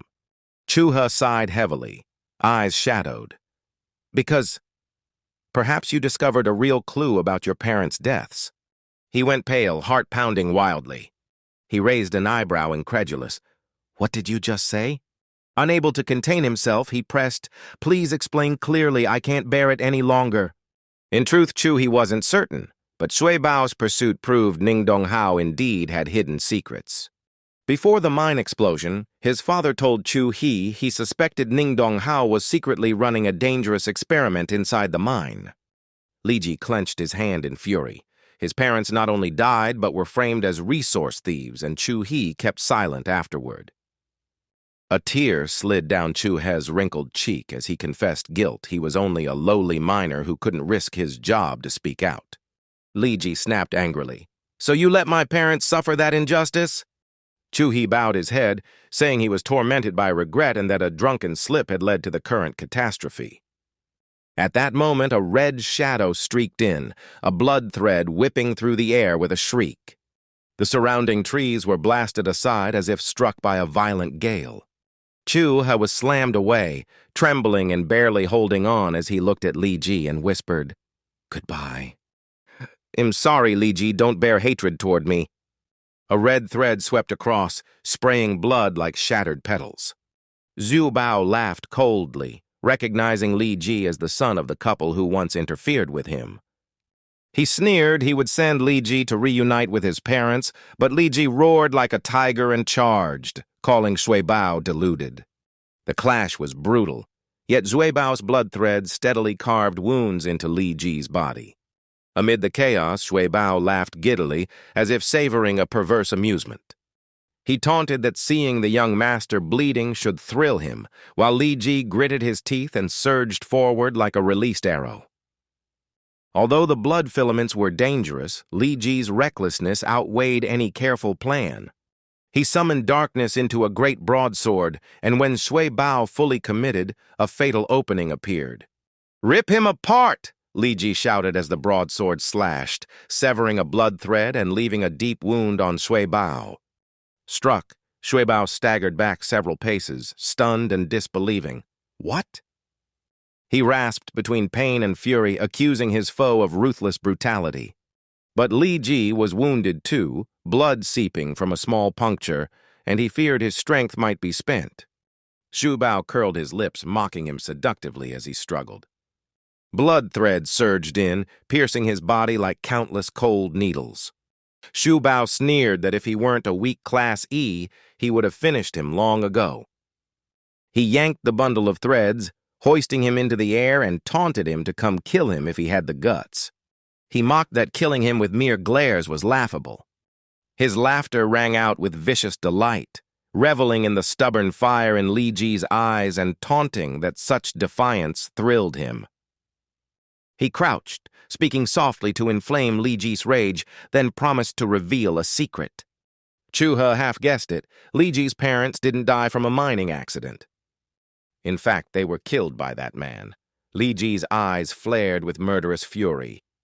Xue Bao laughed and said that same look had been on Li Ji's mother's face when he killed her, and Li Ji's father had stared back the same way. He described carving the woman apart under Li Ji's steady gaze and taunted Xue Bao with contempt. Suddenly, the blood thread in Xue Bao's hand burst into black flame and was burned away, leaving him stunned. The stranger was astonished as Li Ji advanced, black flame forming an impenetrable shield around him. From behind, the darkness whispered approval.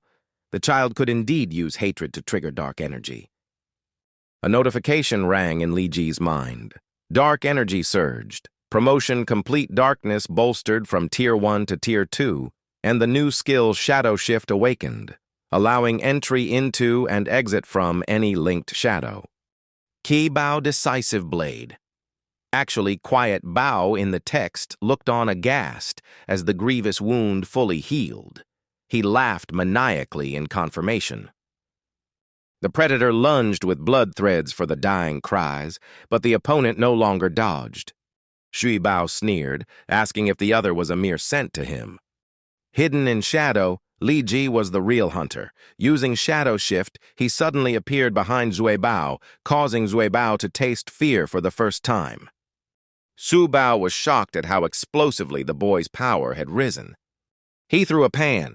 3 blood threads shot out fast but still failed to kill the opponent. Calmly, Li Ji leapt up and unleashed another move. From above, he turned darkness into dozens of flying shadow blades raining down. Xue Bao used blood threads to block and shred every blade, rendering the attack useless. But he combined techniques, chaining Shadow Shift with Lightning Step, to move with each blade and appear before Xue Bao, weapon in hand. The sword descended. Xue Bao formed a blood thread barrier, scoffing that such tricks could never breach his defense. He smiled faintly and vanished from sight. Xue Bao laughed mockingly, saying he never claimed to break defenses and sneered that the foe couldn't attack and defend at once. He asserted that the opponent's weakness was his reaction speed lagging behind blood thread control, turning it into a fatal flaw. Using Supreme Shadow Shift to lock onto that weakness, Li Ji launched a storm of heavy sword strikes like thunder against Xue Bao's body. Xue Bao vomited blood, eyes wide with horror impossible. How could he lose to a mere minor? Li Ji demanded coldly, "Speak the truth behind the mine accident." Xue Bao gave a weak, derisive laugh. "What could you do even if I told you?" Without hesitation, Li Ji swung his sword, severing the man's arm. "My arm!" Xue Bao screamed in agony, but Li Ji replied icily. "My patience isn't endless." Gasping, Xue Bao finally confessed. "It was all Qi Shi Hao's plan. Your father found his secret experiment, so we were ordered to kill them and fake it as an accident." Hearing that, Li Ji gripped him tighter, eyes blazing with hatred. "Qi Shi Hao again." Xue Bao sneered weakly, asking if knowing Qi was from NG made him tremble. Before he could finish, a cold sword stroke slit his throat. "You killed my mother. Don't dream of escape." The scene shifted to another moment. He stood before NG Corporation's headquarters, eyes sharp as blades fixed on a luxury car approaching. Qi Shi Hao stepped out casually, unguarded. The darkness warned him. "That's him. Even as Class C, be careful don't dig your own grave." "Can you feel it? There's a Class A evolver nearby." He nodded, eyes never leaving the car. "I know. Inside is Ningdong Hao, founder of NG, and a Class A evolver. Don't worry, I won't act recklessly against Qi Shi Hao here." He clenched his fist.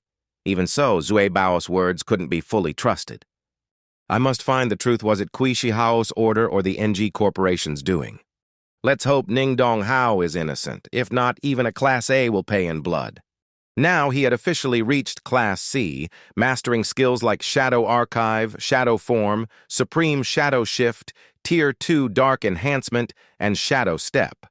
He silently watched the car head toward a desolate area, the Xue Bao gang's warehouse. Why had Qi Shi Hao come here at night? From the darkness, a subordinate warns, "Careful, those are all experimental devices." Qi Shi Hao asks coldly, "That miner, Hinuo, is dead?" Xue Bao is missing, and the demonic gate he used to enter vanished, so Hinu's status can't be confirmed. Qi Shi Hao frowns, growling, What's going on? Xue Bao is at rank C. He must have underestimated his enemy. Quickly move all the equipment inside. This stage is critical, no mistakes. Another asks about the prepared money. Xue Bao nods. Don't worry, the funds are settled. Hidden in the night, he hears every word, murderous intent surging in his chest. Inwardly, he thinks, so it really is you, Xue Bao. Suddenly, one member senses an unusual aura. He whirls, spits a fireball burning the equipment and shouts, "Who's there?" But the man has already used an image teleport and vanished. The other mutters suspiciously, "A hallucination? There was clearly someone here." The man reappears elsewhere and exhales. Lucky almost discovered, rank C still isn't enough to make people wary. Scene shift, he arrives before the Shinshu Corporation headquarters, home of Longmen Sanhai. The darkness beside the tower grumbles. You skipped the morning mission, why come here instead? He answers calmly, to find the third fragment, and to appraise my weapon while I'm at it. Entering the main hall, a female receptionist approaches politely. How may I help you? He replies decisively, I want to see Qin Xiyin. The girl asks, do you have an appointment? Just then, Tu Qing appears, looking down on him with contempt. A ragged miner dares come here, daring to call the Miss Qin by name? She turns to a companion, sneering. Qin air, look, this filthy wretch even pollutes the air. Throw him out. The other nods. Yes, Miss Qin. He remains composed, coldly. Is this how Longmen Sanhai receives guests? Tu Qing laughs scornfully. Guests? Trash like you deserves no courtesy. You're not fit even to be the Qin family's guard dog. His hand clenches, bitterness rising. So all the Qin family are arrogant, he says coldly. No need to meet Qin Xiyin then. If that's the case, I'll be leaving. Tu Qing shouts, leave? In your dreams. Beat him. 3 guards lunge forward, ferocious as if to crush him to dust. In an instant, he activates a shadow shield. Dark energy erupts, flinging the 3 guards back. Then he darts forward, grabs the blue-haired guard and lifts him with a cold stare. Tu Qing panics and rushes. Put down the Qin heir. The Qin family won't let you off. He sneers, hurling the blue-haired guard back toward her so they both tumble. Arrogant. For Qin Xiyin's sake today, I'll spare your life. The blue-haired guard fumes, body radiating heat. You bastard, who do you think you are? He charges like a fierce storm, aura blazing as if to melt the air, shouting, Now you die by my hand! The man calmly counters, drawing a jet-black dagger with eyes as cold as a blade, lunging at him. At the moment of clash, a mysterious figure with a mask appears, arms outstretched to block both sides. A stern voice rings out as Qin Xiyin slowly steps forward. Stop. You've got some nerve causing trouble in Qin Corporation in broad daylight. The blue-haired guard sees Qin Xiyin and scrambles over, face lighting up as if finding a savior. This time you're dead for sure. Causing trouble at Qin Corp, my sister won't forgive you. Triumphant, he orders Qin Xiyin. Throw him out for me. She only glances coldly and says, Sister. That would be too merciful. His limbs should be crushed instead. Suddenly, the blue-haired man is grabbed by the collar and lifted like a kitten. He panics. What are you doing? I'm your cousin after all. Tu Qing rushes in, stammering pleas. Miss Qin, that poor miner called you by name. Qin Shao stepped in for you. Qin Xiyin cuts her off coldly, eyes like a blade. Has my friend, what's wrong with calling my name? Then she commands sharply, expel those arrogant guards and that petty staffer. Never rehire them. The attendant bows and replies, Yes, Miss Qin. Tu Qing sobs, clinging to Qin Shao's leg in a theatrical wail. Qin Shao, I'm your girlfriend. She should show respect. I've given myself to you. Qin Xiyin sneers at her cousin, mocking tone. Qin Shao? Better call you Qin Shu. Borrowing the Qin name to cause trouble, I won't tolerate it. The blue-haired man lowers his head in silence. After handling them, Qin Xiyin unexpectedly turns to the young man, her tone gentle. I didn't expect you here. Come inside and rest a bit. She smiles faintly, a touch apologetic. Sorry, a relative from the branch troubled you. He shrugs casually. Every family has some odd members. She nods. Please follow me. At that moment, an attendant rushes over. Miss Qin, CEO Shin requests your presence over there. Qin Xian tells him lightly, Sorry, please wait a moment. He'll return soon. He nods calmly. No problem, you go ahead. She asks the attendant, Is it urgent? He replies, CEO Shin didn't say, only ordered you to come immediately. The young man sits back, eyes casually scanning the luxurious room. Suddenly, heavy steel doors begin to descend from the ceiling. All exits are sealed like a giant iron cage trapping him inside. A deep, challenging voice echoes through the room. Kid, who the hell are you?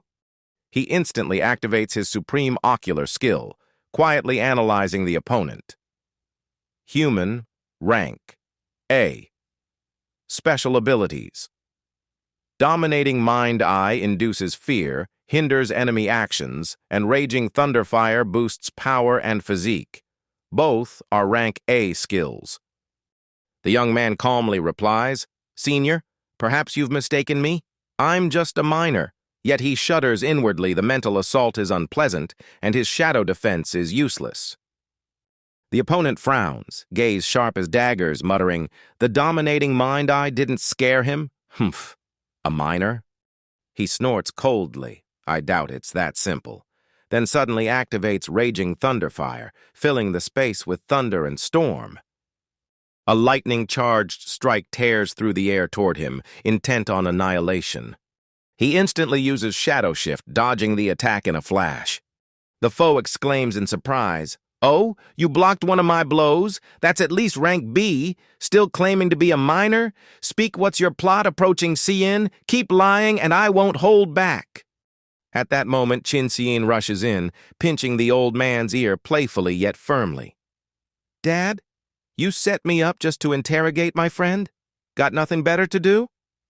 She drags him away like a mischievous child. He protests while being pulled. Easy, daughter. Let your old man save some face in front of others. She replies coolly. Face? You lost that long ago, old man. Out. She orders sternly. Don't bother my friend again. His true identity is revealed. Qin Shaoshang, the famous leader of Longmen Sanhai. Qin Xian turns back, apologetic. Sorry, my father's always like that suspects everyone near me. He smiles faintly. I get it. He just wants to protect you. She raises a brow. You seem to understand my father quite well. He shrugs. Hard not to, really. Behind them, Qin Shaoshang mutters suspiciously, Is that brat aiming for my daughter? She's the light of my life. I won't let anyone snatch her away. She's been my precious princess for 16 years, and she must never be hurt. Hearing that, Qin Xian yells, Dad, Qin Shaoshang, give me some space.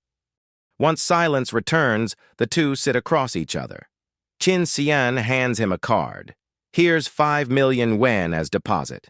The Qingchu sword had special materials, so the client wants appraisal before pricing. He nods. No problem, but I have another matter. He produces a shard with strange patterns. Do you know where to find more of this material? Qin Xian's eyes widen in shock. This is a fragment from the Otherworld. It used to be common, but someone's been buying them all up in recent years. Now it's nearly impossible to find on the market. However, she adds, try the Longmen Sanhai auction, you might find some. He nods. Thanks. Suddenly, someone mutters from behind. Someone quietly collecting fragments? Could it be connected to the... An attendant presents a dossier on a man named Li Ji, 20, formerly an unremarkable mortal, recently confirmed rank E, but listed as a minor due to no obvious anomaly. Qin Shaoshang frowns, reading it. Li Ji jumped from rank E to C in days. Perhaps he's been hiding deep strength. Just then the phone rings. Qin Shaoshang answers teasingly, Oh, old Huo, visiting today? The caller urgently asks if the Qingchu sword the daughter sent is still available. Qin Shaoshang calmly asks, what's wrong? The caller presses, check how many remain, well, buy them all. Qin Shaoshang snorts, Heh, old fox, you're eager, does that thing have special effects? The caller hints mysteriously, can't reveal much, only that the sword's material can globally boost our military capabilities. Qin Shaosheng mulls. Not only powerful, its owner is mysterious. Even a casual weapon isn't ordinary. Li Ji is truly unpredictable. He strolls slowly through the exhibit, eyes like blades scanning each item for clues to the fragment. Suddenly, he spots Tu Qing hand in hand with Chu Ding, acting intimate. She purrs that she quit the Qin household job to shake off Tan Dung, and Chu Ding laughs, "I'll support you now." She coos, and Chu Ding then notices the ragged miner and sneers contemptuously. "Oh, that miner? Has Xue Bao still not acted?" He steps forward arrogantly and jibes, "Hey, tell me, how did a lowly rock digger like you get in here?" The man curls a lip, cold as a winter wind. "Seems your memory's really bad." "Forgot the slap I gave you the other day so quick?" he says. Then a powerful aura bursts from him like a tidal wave.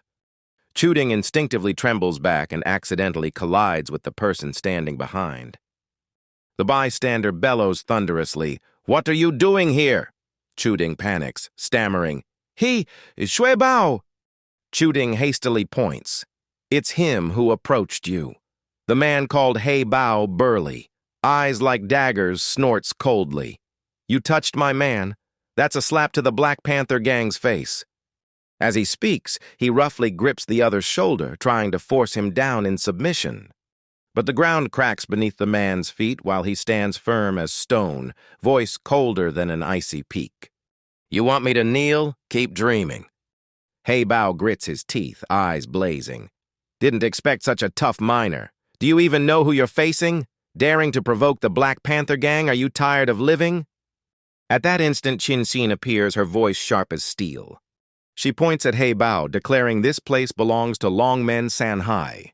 She adds that if they come to spend money, they're welcome, but if they seek trouble, they'll be crushed. Immediately, Xue Bao releases his grip, reluctantly saying, "Hell, give Qin Xin face this time." They withdraw toward the auction hall under dim lights, the crowd dispersing into silence. The girl tilts her head, worry in her eyes, asking Li Ji if he's all right. Meanwhile, Xue Bao frowns, drags Chu Ding close, and questions him about the boy's identity. Chu Ding claims that same youth stole the treasured sword and threatened to destroy the Black Panther gang. Hearing that, Xue Bao rages, lifting Chu Ding by the collar, demanding confirmation. Tu Qing sharply confirms it's true. At that moment, Xue Bao arrives, his aura dominating the space. Xue Bao glares at him, realizing the boy was once a target hunted by Xue Bao. Xue Bao is stunned. The boy is alive, once just an E-rank weakling, and his eyes flash murderously toward Xue Bao. Xue Bao growls a heavy, threatening remark at Xue Bao. Xue Bao returns a cold glance, inwardly suspecting why that cowardly brat is now linked to Qin Xin. He recalls the youth was once a useless coward, and he still can't understand how that boy is now connected to Qin Xin. Meanwhile, Li Ji walks beside the girl, gently asking why she came back. She bites her lip, saying her father suddenly wanted to see him. Li Ji smiles softly, reassuring her not to worry with him here. Her father won't dare act rashly. Suddenly, Xue Bao steps forward, his killing intent flaring fiercely. Li Ji remains calm, walking past him, saying he's just a lowly miner forced to work off debt. How could he associate with a top NG executive like him? Xue Bao smiles faintly, replying that helping his parents was decided by higher-ups, and even he lacks the authority to intervene further. Li Ji narrows his eyes, silently blaming Xue Bao for shirking responsibility, since that man knows the truth best.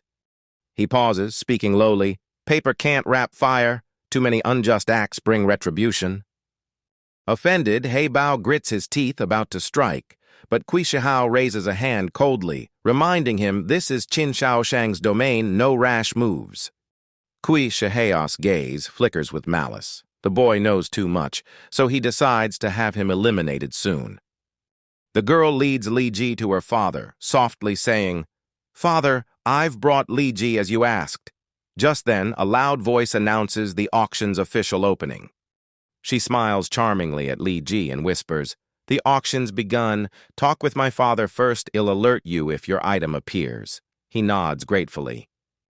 Turning to Qin Shaoshang, he asks calmly but warily, "What business does President Qin have with me?"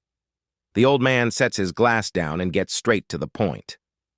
"The weapons you had Xian sell before, do you still have them?" His eyes gleam with desire. Li Ji frowns slightly, realizing Qin's deep craving for Qin Tian clan weapons. Yet revealing too many would lower their value and draw danger. He answers evenly, "I only came across them by chance, just 2 remain." Qin Shaoshang nods, speaking heartily. Then, counting the first one, "I'll pay another 40,045 total. Agreed?" He slides the glass toward Li Ji invitingly. Li Ji takes a sip, replying calmly, 15 million per blade is fair, but you know for us, weapons mean survival." Qin frowns, asking grimly, "What do you mean?" Without hesitation, Li Ji states, 25 million each. Qin Shaoshang bursts into loud laughter. His laugh turns strained, "You're bold, boy, daring to haggle with me." At that moment, Qin Xiyin steps up, voice sweet yet tactful. "Li Ji, the first item you wanted is coming up." Seeing her intervene, her father forces a strained smile, suppressing anger. "Fine, I'll wire you the remaining 70 million. Then, as suggested, Qin Xiyin guides Li Ji to the main auction hall, softly pointing to a display. "That must be what you're after, right?" The auctioneer's booming voice fills the hall. Number 14 bids 6.5 million. Number 17 raises to 10 million. The auctioneer's voice booms again. 15 million. Li Ji's eyes gleam at the glowing stone, has certain it's a fragment.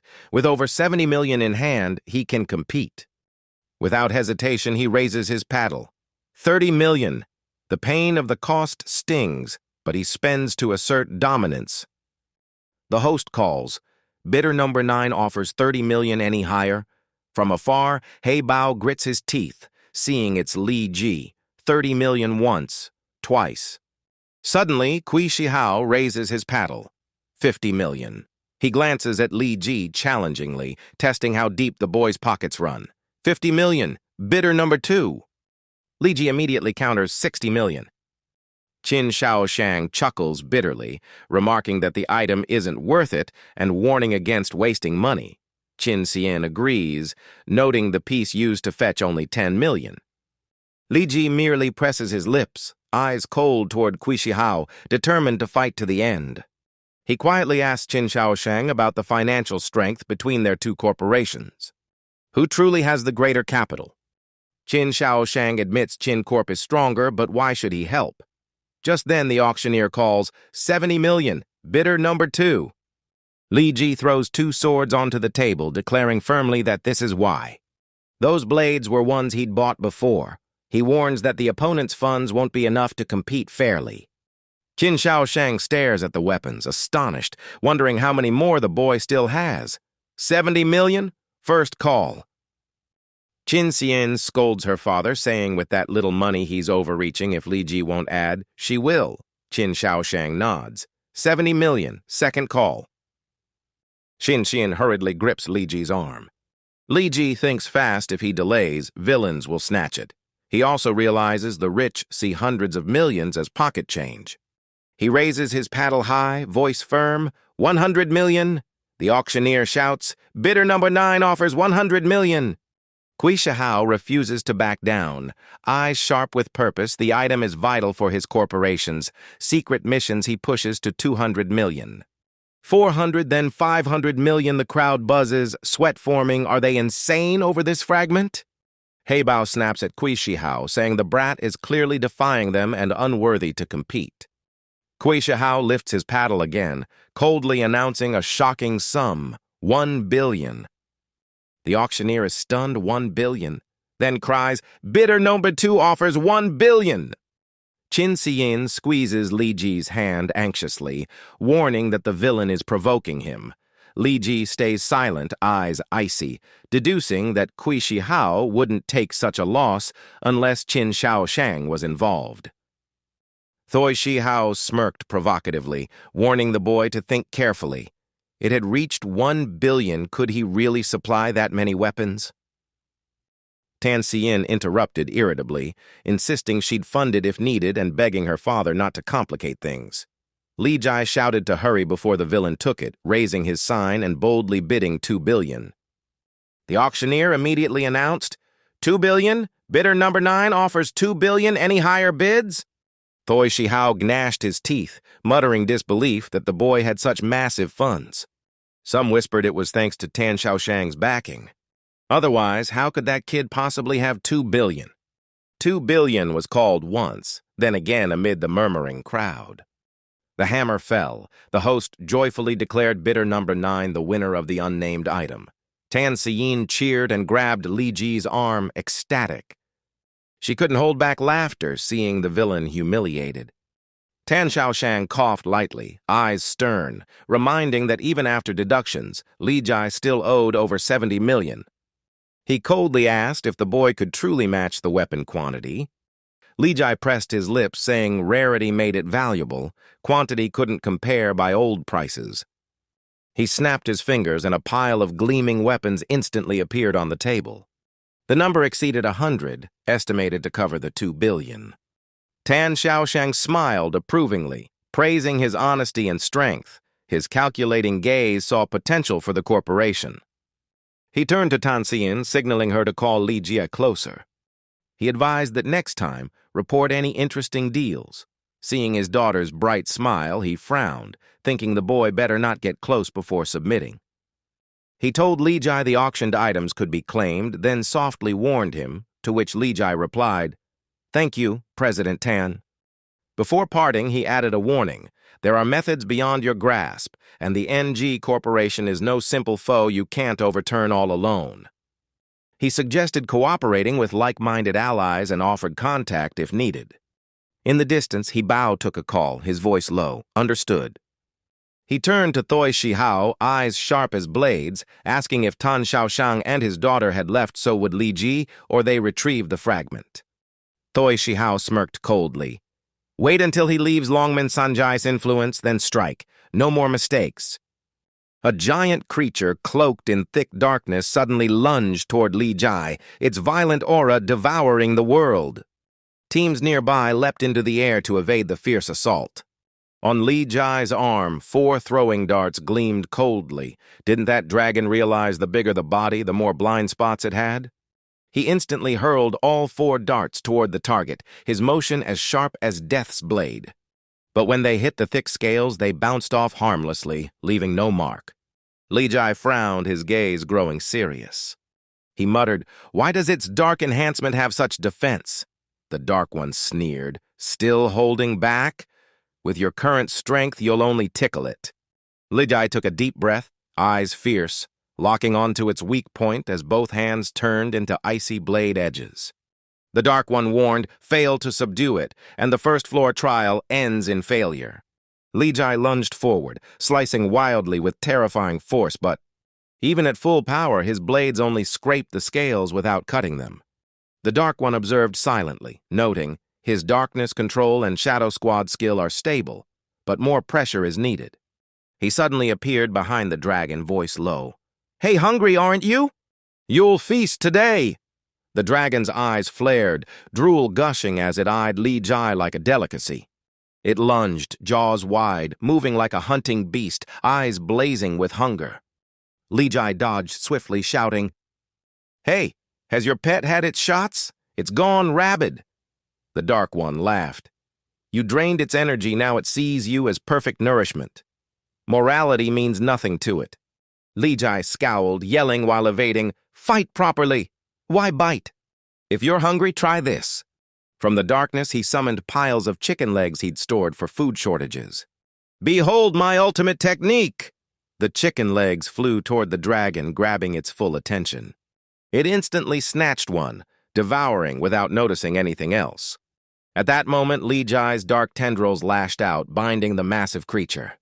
Yeah, tasty, isn't it? He tightened the binds, forcing the dragon down, completely subdued. A mechanical voice echoed, "Trial access to Dark Dragon's first floor activated. Received Gate of Abyss link and activation granted." Li Jai glanced at the dragon clutching its chicken leg, sighing, "This guy, seriously?" He raised an eyebrow curiously. "Link and activation? What do those do?" The Dark One calmly explained. Each fragment, once fully charged, becomes a gate connected to the abyss. Li Jai pondered briefly, then asked, "So if I link to a fragment, I can freely open portals to the abyss?" The Dark One nodded. Li Jai laughed, eyes gleaming with ambition. "If Floor 1 grants such skill, the next 4 must hold even greater rewards." The Dark One sneered inwardly, mocking, "Past the first floor by loophole and already smug? Fine, let's see you suffer on the next." He continued, "Try it. Only stewards and servants of the sky-piercing tower guard there." Li Jai frowned, thinking, "Ugly and stupid, but what if there's a mutation inside?" He said aloud, "If Floor 1's beast was C rank, Floor 2 won't be simple." The Dark One shrugged indifferently. "Don't believe me? Go see for yourself. It's not life-threatening anyway." Standing before the second gate, Li Jai took a deep breath and muttered, "All right, let's go," pushing the door open. As it opened, he was met with a horde of grotesque monsters. Thunder Serpent King C rank, Water Arrow Turtle C rank, Lava Bullhead Man C rank. Li Jai sneered, "Ha! These are what you call servants?" The monsters roared madly, the Serpent King shouting, "Destroy the intruder!" Li Jai swiftly activated Shadow Squad and used teleportation to dodge the first strike. Relentless attacks forced him to use Dark Enhancement for protection. The door behind was closing fast. Drenched in sweat, he dashed toward it. He barely escaped, slamming the door shut before the monsters reached him.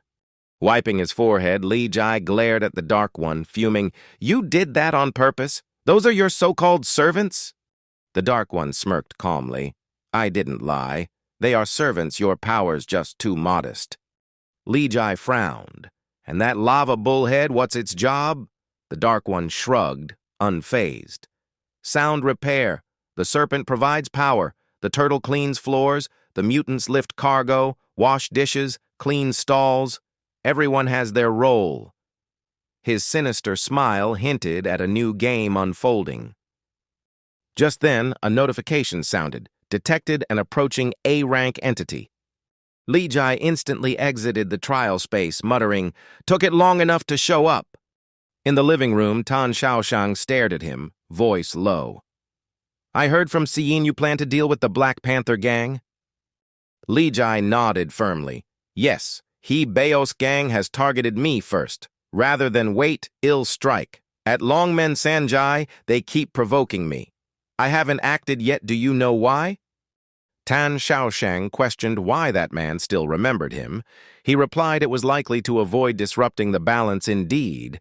The three great forces of Haicheng restrained each other. Wu Tianqiao ruled as city lord, holding political power. Ningdong Hao and NG Corporation controlled the economy, while Tan Shaoshang ranked just below them in both spheres. He paused, eyes sharp, explaining that though he despised the Black Panther gang's years of exploitation and robbery, as long as they didn't cross the line, he couldn't strike at will. If he opposed them, two outcomes could occur. Ningdong Hao and Wu Tianchu might ally, or both he and Ningdong Hao would suffer losses, letting Wu Tianchu seize Haicheng. Li Jai nodded, understanding Tanzong meant not to drag the Tan family into conflict. Tan Shaoshang chuckled softly, denying that assumption. He revealed his plan to form a new faction with Xiyin to stop the Black Panthers. Li Jai smirked, realizing Tanzong intended to use others as the front line. He laughed, praising the young man's insight, promising to provide funds and manpower while Li Jai and Xiyin led operations. Thus, the other two powers wouldn't act rashly, and even in failure, he could shield them.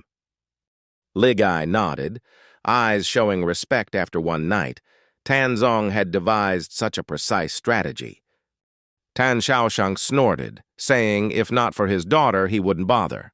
Glancing at Li Ji suspiciously, he wondered what charm made his daughter so attached. Worrying that his resources might fund the boy winning her heart, perhaps he should distract Siyin and push Li Ji away. Ligai laughed, advising Tanzong not to let his thoughts show so clearly. Tan Xian irritably pushed her father out, ordering him to leave. She turned to Li Jai and asked about his next move. He replied coldly that he'd take the mission handling all Abyss Gate openings and traveling through every gate in Haicheng. She nodded in agreement, saying she'd arrange everything. Li Jai quietly thought that once he linked all fragments, it would mark the Black Panther gang's darkest hour. Soon, a new faction formed. Tan Xian pointed to the carefully selected members, announcing that within the Shadow Gang, Li Jai would command them. The team saluted the eldest lady and their leader. Tan Xian smiled, saying, since Li Jai hesitated to name it, she used his power as inspiration. Tilting her head, she asked if he disliked it. Li Jai smiled, saying it suited perfectly. Li Jai used his special eyes to analyze every detail of the newly assigned members. All were C-rank and impressive force overall. Still, his gaze shifted to Tan Xian with suspicion. He asked why everyone wore full masks. She calmly said it was to hide identities, preventing others from exploiting personal data. She added playfully that it made them look cool. Li Jai smirked, thinking maybe the artist outside just didn't want to draw too many faces. Tan Xian turned and asked what came next. He replied firmly and decisively, of course, to seize the job. He declared he would seize all commission tasks held by the Black Panther gang. She was shocked, fearing the workload was too heavy and doubting their new force's capacity. He kept a calm smile, assuring that they'd only take high-value missions and he'd handle the rest his own way. Under pale moonlight, the Black Panther gang's hideout felt thick with tension. A stack of papers slammed onto the table, scattering everywhere. None dared speak as all lucrative missions had been seized by the new force Shadow Gang. Hibeo's eyes blazed as he roared, "Do I need to teach you? They provoke us, send men to crush them." But silence met him. One trembling underling was grabbed by the collar and dragged up. The man was nearly lifted off the ground, feet dangling. Hibeo's voice thundered. The terrified subordinate stammered, sweating, explaining that whatever the mission, the Shadow Gang intervened first, delaying work by 5 to 6 hours, and they lacked enough C-rank members to counter. Bao gnashed his teeth, furious enough to burn the room, cursing at the mysterious power rising like mushrooms after rain. He slammed the table and ordered coldly, "Then buy expedition slots! Send people to scout the targets now!"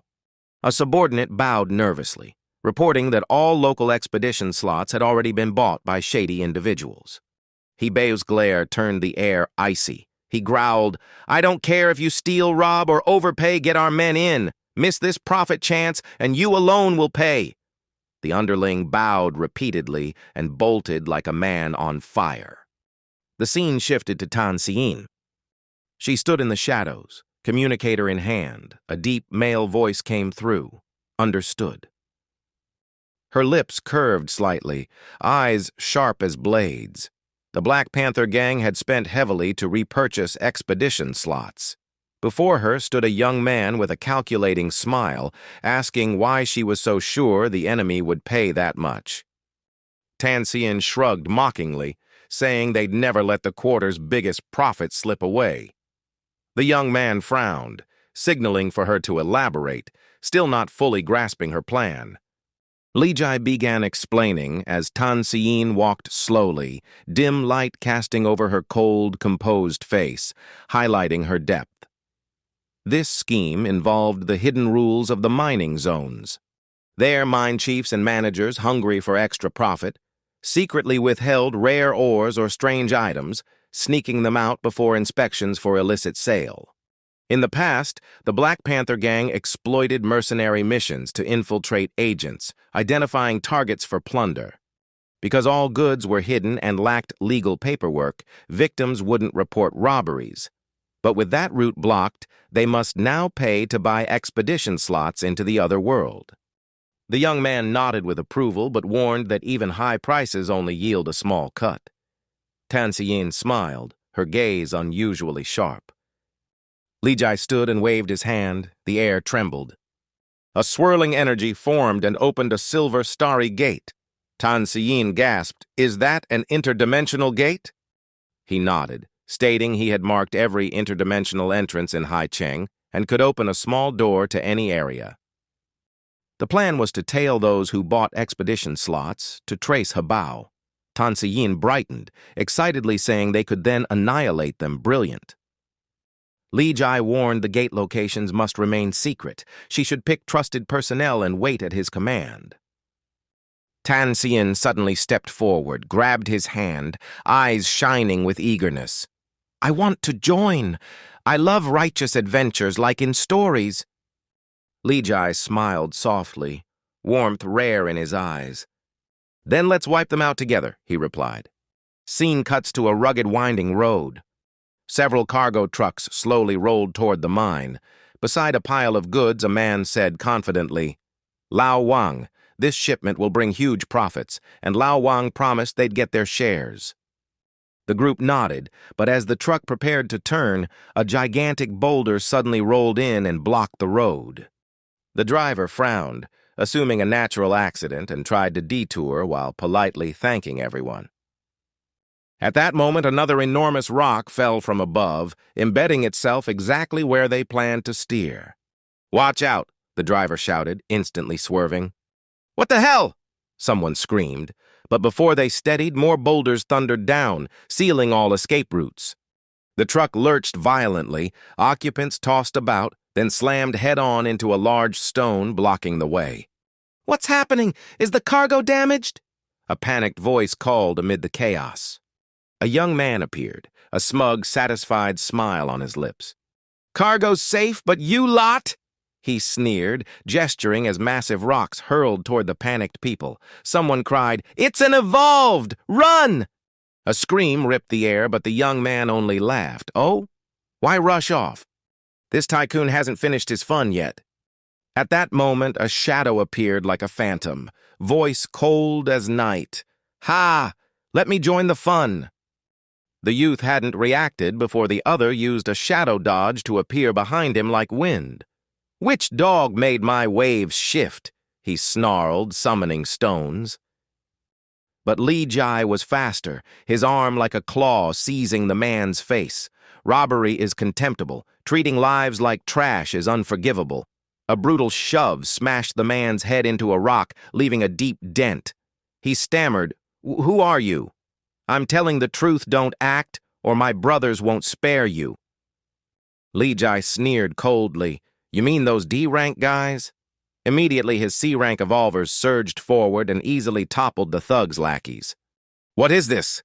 Tan Yin stepped up, eyes alert. She asked, "What do we do with them now? Kill them?"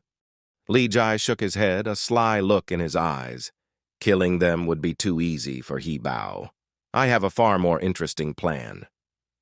A thick black mist crawled from his hand like a venomous snake toward the youth, seeming to torture his mind. The man screamed, What are you going to do to me?" Scene shifts to Xue Bao's headquarters. Xue Bao sat gloomily, face like storm clouds. A manager trembled as he reported, "All the incidents were caused by Li Jai from Anying." Xue Bao smashed the table, roaring, "Anying? Li Jai? When did that damned miner get so dangerous?" Other managers added in alarm, "On the surface they look fine, but bones are shattered inside. Even with top medical care, it'll take at least half a year. 6 badly injured losses exceed 300 million. Before he could exhale, another message arrived. A manager checked his phone, drained. "Team 2 and Team 3 have also been wiped out." "What? Who is doing this? It can't be only Li Jai." "The distances between other worlds are hundreds of kilometers. Even if he had wings, he couldn't appear in 3 places at once," Xue Bao shouted, trembling with rage.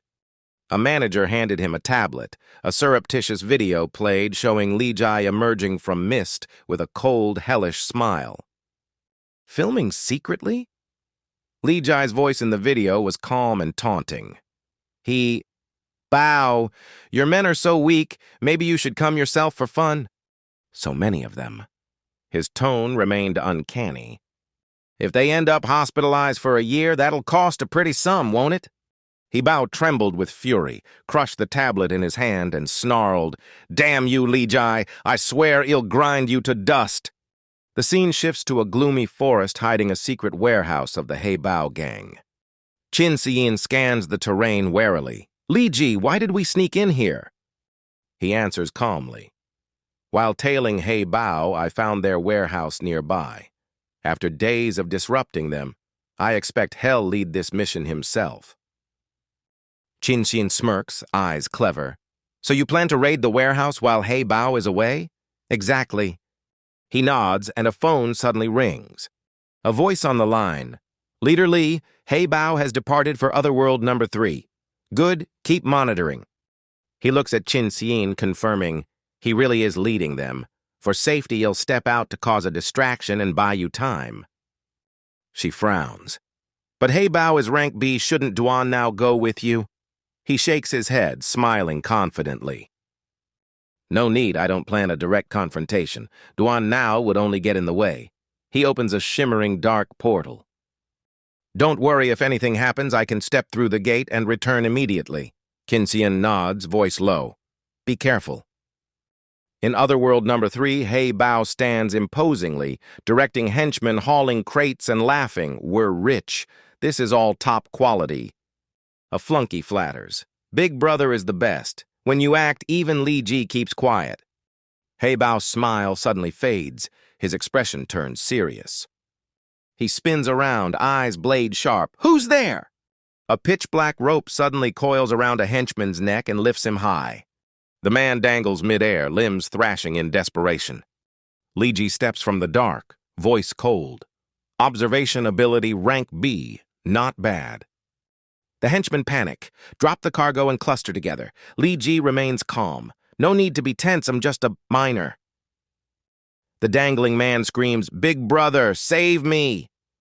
Li Ji glances at them. "Don't act rashly, otherwise I can't guarantee Hell stay intact." Suddenly, Xue Bao fires a fireball at Li Ji without hesitation. "Then die with me, scum!" In an instant, Li Ji pivots, uses the hanging man as a shield, then shadow steps away like smoke. He passes through the crowd unharmed. Xue Bao can no longer see him, yet still appears composed, and even causes losses among his own men, earning silent praise. Xue Bao roars and unleashes a new move, but unexpectedly strikes his own disciple. The disciple is seriously wounded and screams as the attack cuts into him.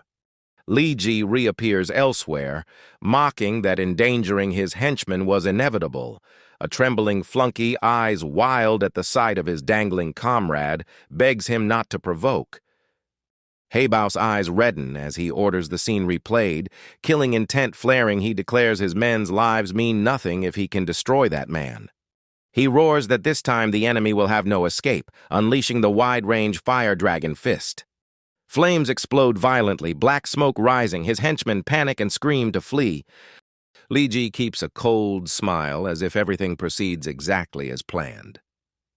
When the fire turns into a fierce heat wave, Li Ji skillfully hides behind huge rocks using shadow shift. Xue Bao shouts in fury, cursing Li Ji as an insect who only runs and daring him to face him. From afar, Li Ji watches shrewdly.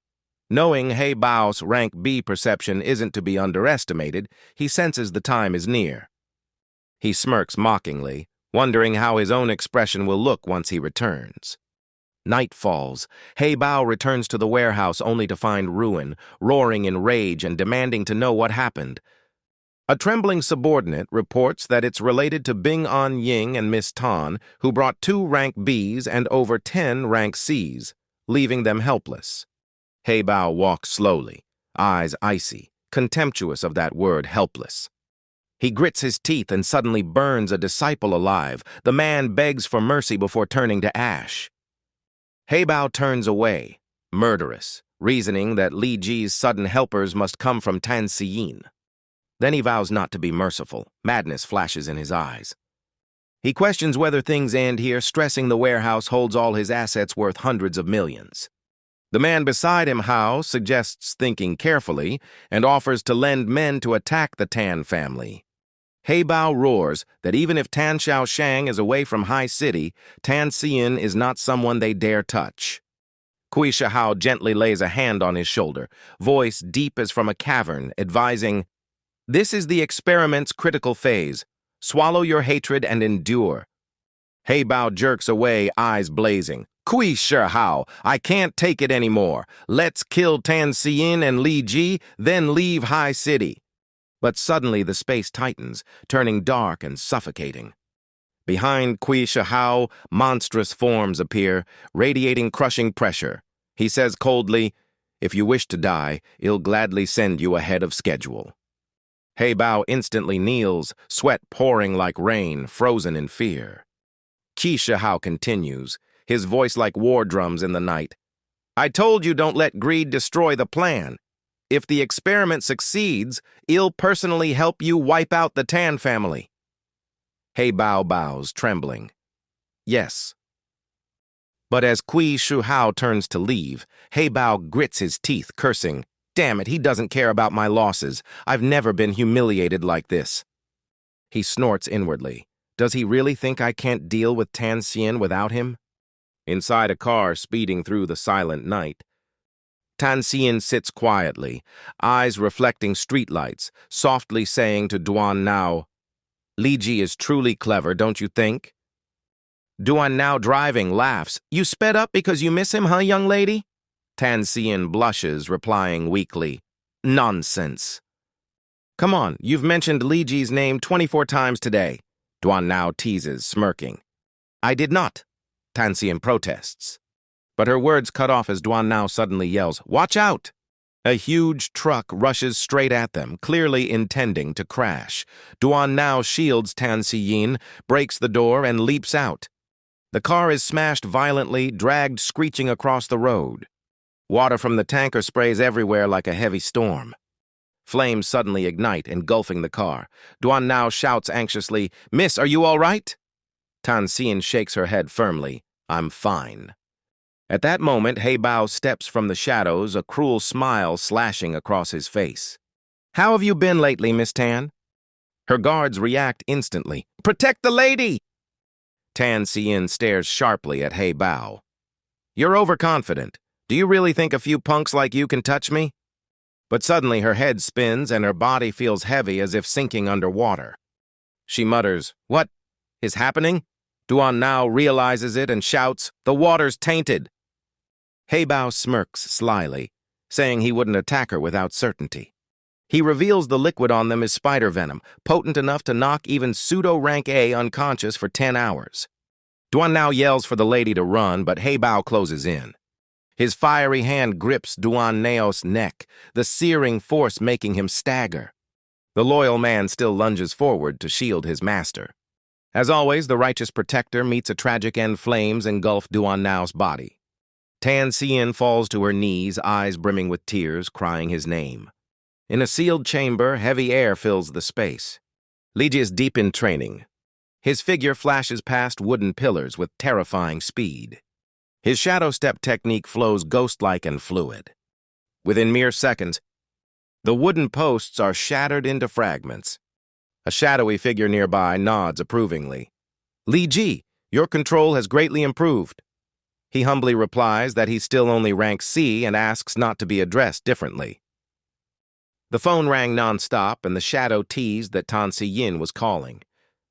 He calmly remarked it was just an unusually strong ant. But when he saw the screen, Li Ji's face turned pale and his sword fell silently to the floor. On the other end, Xue Bao's gleeful voice boasted he was with someone special. That special person was Tan Xian, named by Xue Bao. Li Ji roared, demanding the opponent's purpose. Xue Bao replied that it depended on Tan Xian's place in his heart, offering two choices: pay 1 billion currency or watch her tortured to death. Tears streamed down Tan Xian's face as she weakly but firmly warned it was a trap and told Li Ji not to obey. Li Ji gritted his teeth, agreed to prepare 1 billion and asked where to deliver. Xue Bao sneered, ordering 1 billion cash to the warehouse and threatening that if the Tan family were warned, Tan Si-yin wouldn't survive. The shadow spoke calmly, advising Li Ji not to seek death with a reckless decision. Li Ji shook his head resolutely, declaring abandoning teammates wasn't his way and no one had to die yet. A moment later, Li Ji appeared before Xue Bao, eyes icy, challenging the kid to reveal where the money was hidden.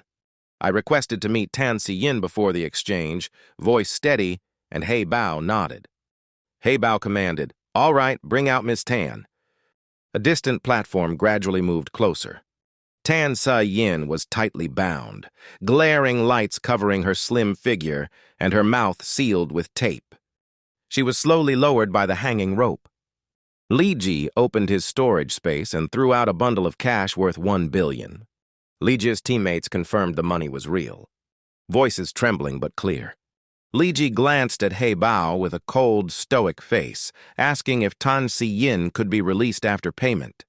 Xue Bao's expression darkened, his grin twisting wickedly as he revealed he hadn't killed before only because he hadn't seen the money. Now he wouldn't let them leave alive. Li Ji pressed his lips, having foreseen this betrayal, unfazed by the deceit. Suddenly he hit a switch. The pile of money exploded violently. Flaming blasts devoured those standing nearby. Thick smoke filled the area as Xue Bao roared, demanding where Li Ji intended to flee. Through the haze, a sword slash darted toward him like lightning. But with his B-rank skill, Xue Bao dodged gracefully and gathered a giant fireball in his hand, mocking the sneak attack. Li Ji sneered, warning that one shouldn't play with fire when the air was thick with dust. At Xue Bao's position, the dense dust suddenly condensed heavily. A thunderous explosion erupted, shaking the entire area as if collapsing. Before the flames reached Tan Si-yin, Li Ji swiftly cut the hanging rope. She fell but was saved in time by a flying creature summoned by Li Ji. From the hay tower, a flying dragon swooped in to catch her safely amid the flames. Li Ji, seated at the dragon's front, opened a dimensional gate, ordering it to take her inside while he handled the rest. Xue Bao, wounded, shouted that the kid was cunning. Xue Bao angrily declared that once he caught Li Ji, all wealth and power would be his, then checked his injured subordinates. Over half were hurt. He ordered all who could still move to chase and not let the target escape. The Panther charged headfirst through the dimensional gate Li Ji had opened, with his men yelling in pursuit to prevent their escape. Li Ji led Tan Si-yin into the trial tower the shadow once showed him. She sat beside him, trembling and asking what to do as Xue Bao's men entered. Li Ji pressed his lips, strangely calm, saying it was fine since Xue Bao would help clear his troubles. He told her to go ahead, hide with the dragon, and leave the rest to him, his words reassuring her through his gaze. Then he leapt off the dragon's back, his figure vanishing like a shadow, asserting he'd be safe. The shadow laughed in admiration, realizing Li Ji left the entrance open to use them to unlock floor 2. Li Ji smiled shyly, admitting it and saying no rule forbade help climbing up. The shadow praised his cunning, noting the floor 2 reward a suit of armor resisting A-rank attacks, a treasure worth coveting. At that moment, a surge of crimson fire rose from the first floor, shooting toward Li Ji. He calmly formed a dark shield, unfazed by the thought that the fire might be a serious threat. 8 of Xue Bao's men quietly appeared, cautiously stepping onto floor 2. Xue Bao roared proudly that Li Ji now had no way out. Li Ji smiled and flicked his hand, dark tendrils extending silently behind him. He casually asked why he should retreat after saving Tan Si-yin, then coldly declared it was time to deal with them. Suddenly he pulled hard, flinging open the door behind. Xue Bao, still smug, missed the clue and laughed, saying Li Ji had gone mad. He turned to his men, telling them not to fear since the target was alone, to finish him first, then find Tan Si-yin. He even promised his men a taste of Miss Tan once done. Li Ji's reply was icy that, though outnumbered, he wasn't weaker otherwise. Then he ordered them outside to welcome guests. He waved his hand, and darkness surged like a gloomy tide. Within the shadows, monsters' crimson eyes gleamed, as if they had awaited this moment for ages. They roared and charged like a raging flood. Li Ji laughed aloud, inviting them to challenge the trial together. Xue Bao's followers panic and cower before the horrific sight. Li Ji leaps, driving the charging monsters into the crowd below. One man shouts a warning to be careful. Xue Bao roars orders to stop and suppress Li Ji, vowing not to let him escape. He condenses a massive fireball in his hand, aiming at the charging creature. The flames erupt, incinerating the beast, and the fireball continues toward Li Ji. The fireball races at him, but he was prepared. Li Ji deftly shapes the darkness into a gigantic mace. He declares he will first lower the opponent's hatred value. He swings the mace, shattering the fireball with a powerful shock. A thunderous explosion forces him back several steps. A rank B attack is not to be underestimated. Flaming fragments burst outward, wounding nearby monsters. Li Ji stands on the ground, bracing to continue. Xue Bao sneers, saying one block was decent but wonders how many more Li Ji can stop in his condition. Li Ji grits his teeth, thinking one was already more than enough. He taunts Xue Bao, asking him to look around and see the consequences. Xue Bao panics as the monsters turn their eyes toward him, agitated. He mumbles in a fluster, blaming himself for being tricked by that kid. Li Ji uses the moment to step back and teases that hell go first if they take their time. The enraged monsters surge toward Xue Bao. Xue Bao bellows, calls them beasts, and orders them driven off and ruthlessly hunted. Consecutive fire strikes burn one, but another immediately rushes in as if tireless. Xue Bao bows his head in thought, eyes narrowing as he reveals his deeper motive. He suddenly growls, furious. "I'll tear you to pieces, not leaving a scrap of skin." Li Ji heaves open the heavy iron door and strides into the second floor's core, glancing at the silent shadow. "You're not tricking me, are you?" He skeptically asks if armor ahead can withstand rank A attacks. The shadow smirks half-jokingly. "Why trick you? Consider it a reward for clearing the second floor." They encounter a solemn figure frozen in stone like a statue, weathered by wind and frost. The shadow sighs. That's Xue Ming, former steward of the second floor, now probably at rest. He continues gravely. "After dealing with Xue Bao, help me arrange his funeral?" Li Ji nods firmly. "Okay, I'll handle it." "Thank you," the shadow replies, voice carrying quiet gratitude. The shadow looks at Xue Ming once more, then turns. "Let's go, the armor is ahead." They continue silently, their steps heavy in the desolate corridor. Before them floats an armor radiating a dim mystical light, carrying ancient divine power. Li Ji exclaims in awe if this is the armor mentioned. The shadow nods in confirmation. He smirks. "Yeah, not bad, better than I thought," though inwardly regrets. Too bad the kid's only at second stage dark enhancement. If he'd reached the third stage, he wouldn't have the heart to give up this armor. Li Ji notices the shadow suddenly lost in thought and asks. The shadow shakes his head. "Nothing, just take your reward." Li Ji narrows his eyes suspiciously. "What's wrong? You seem strangely emotional?" He gives a faint smile, but the moment vanishes instantly. The armor suddenly comes alive. Its steel hand grabs Li Ji's neck without warning. A cold voice echoes from the armor. "After all these years, I thought you'd never return, my master." Li Ji realizes it's a rank B soul entity skilled in second stage dark soul refinement. The shadow shouts in shock, eyes wide. "Xue Ming!" A mocking tone resounds. Who'd expect the once mighty to now crawl in a lowly rank C mortal shell? Xue Ming laughs scornfully. "Give me orders, huh? You think you still have the right to command me? My soul stayed in this armor waiting for your return to keep me alive, yet you stopped striving, only a useless fragment remains. So, I'll refine you, use you as fuel to ascend to third stage dark enhancement, awaken domain power, and make this armor my true vessel." Though choking, Li Ji forces out a hoarse voice. "Jingtian, if I give you control, can you defeat him?" Jingtian, the shadow, half jokes. "Aren't you afraid he'll take your body instead?" Li Ji smirks coldly. "At this point, still joking? If you could, you wouldn't have returned my body before." A chilling command sounds, inviting the enemy forward. Jingtian merges into Li Ji's body. Li Ji's gaze instantly changes. His power surges. Li Ji flings Xue Ming away, his tone icy. He mocks that the opponent's strength is only rank A, why struggle pointlessly? Xue Ming roars, insisting even rank A is enough, but realizes the parasitic state prevents him from using his symbiotic skill. Li Ji activates second stage darkness, turning the air into an endless sword formation. The sword array charges at Xue Ming. He dodges and rushes at Li Ji, ignoring the danger. He warns that this body can't withstand a rank 3 technique. Li Ji unleashes his ultimate art shadow assimilation escape. He vanishes and reappears behind Xue Ming, calmly deciding it's time to strike. Xue Ming hastily raises his sword to block.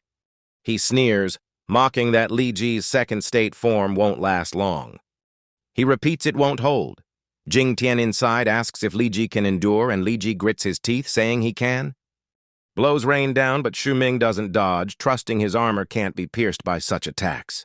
Seeing that, Li Ji decides to increase pressure and unleashes an explosive punch. The fierce strike cracks the ground beneath, forming a deep pit. Xue Ming's sword shatters under the collision, breaking into fragments. He immediately switches to defense, abandoning his earlier aggression. Crossing his arms to block, Xue Ming's soul suddenly separates from the armor, causing his body to lose control. Jing Tian speaks anxiously, urging Li Ji to stop fighting. He warns that Li Ji's soul and body might burn out from the overwhelming energy. But Xue Ming's soul re-enters the armor, laughing arrogantly as if winning the life-or-death gamble, pitying the missed chance of an old man. He coldly mocks, "I can't even remember the last time I laughed like this." A fierce torrent of power bursts from him, surging like a flood. The wave forces Li Ji back. Xue Ming rushes forward with a devastating punch, knocking Jing Tian out of Li Ji's body. A black mist from Xue Ming coils around Jing Tian like invisible chains. He laughs coldly, "Got you?" and drags Jing Tian toward him. Jing Tian lets out a chilling laugh. "Ha ha, never thought I'd be bitten by my own dog." But Xue Ming ignores him, eyes gleaming with triumph. "At last, I can truly be reborn." Li Ji's body returns to normal, but exhaustion hangs over him like a heavy fog. He looks anxiously at Jing Tian and hoarsely calls, "Jing Tian, run!" Yet he can't stand by and watch him be erased. Despite his broken body, he clenches his teeth and endures. He lunges forward and punches at Xue Ming, but the blow passes through empty air. Xue Ming smirks, touching. "You hold back because you fear burning your friend's soul." He scorns Li Ji as an ant daring to defy him. A violent burst of power erupts from Xue Ming, blasting Li Ji into a massive rock behind him. Li Ji coughs blood from the corner of his mouth. Jing Tian, worried but sharp-tongued, snaps that a low-ranked fighter like Li Ji should step aside. Li Ji's body trembles under pressure, yet his eyes blaze with resolve. He recalls being used, forced to fight mutants, and pushed to this stage. Now his path is his own to choose. He charges forward, landing a series of resolute, earth-shaking punches. He knows he can absorb surrounding dark energy to counterattack and intends to use it today to destroy the traitor. Xue Ming laughs scornfully, mocking that Li Ji is courting death and joking about how long his body can last. Jing Tian shouts that he's a fool, warning his body will explode at 2-star overload. Li Ji coldly replies he needs no one's restraint. He feels his body cracking apart. Invisible fragments scatter outward. He almost dissolves into thin smoke. Xue Ming sneers smugly, mocking the foolish creature he once chose and taunting what he plans to do now become prey. Xue Ming orders Li Ji to stop struggling and obediently become his food. But just as Xue Ming revels in triumph, the black mire beneath his feet stirs. A vortex of darkness spirals upward, centering on Xue Ming. He freezes, baffled by what's happening. Someone wonders if this is Extreme Night, the Dark Domain itself, awakening. He suspects Jing Tian hasn't fully completed the fusion yet. Li Ji's form slowly reforms in the darkness, his eyes cold as he reminds him he said he'd destroy his clan. Xue Ming swings to counter, but hits only air, unable to touch the figure. Panic seizes him as confusion spreads. Liji's system updates. Human, rank C, skills. Third stage dark enhancement, shadow sync, dark morph, shadow shift, dark domain, description. Freely alters form and dark energy within the domain, enhances dark attributes, reduces energy drain, and converts slain souls into dark power. Ming trembles, stammering, the third stage. Liji sneers, realizing the soul itself fuels the dark domain. No wonder Ming fears such overwhelming power. He wonders curiously what will happen once the armor is gone. He raises his hand. A sphere of dark energy bursts forth toward Ming. Ming leaps to evade, but in a flash, Li Ji's shadowy form appears silently behind him. A freezing command rings out. "Get out of that armor!" It's followed by a crushing punch from behind. The violent blow slams Ming into the ground, his armored body cracking like shattered metal. Ming roars furiously that even if Li Ji's third stage, he's still rank C, the armor can withstand rank A attacks. Li Ji smirks contemptuously.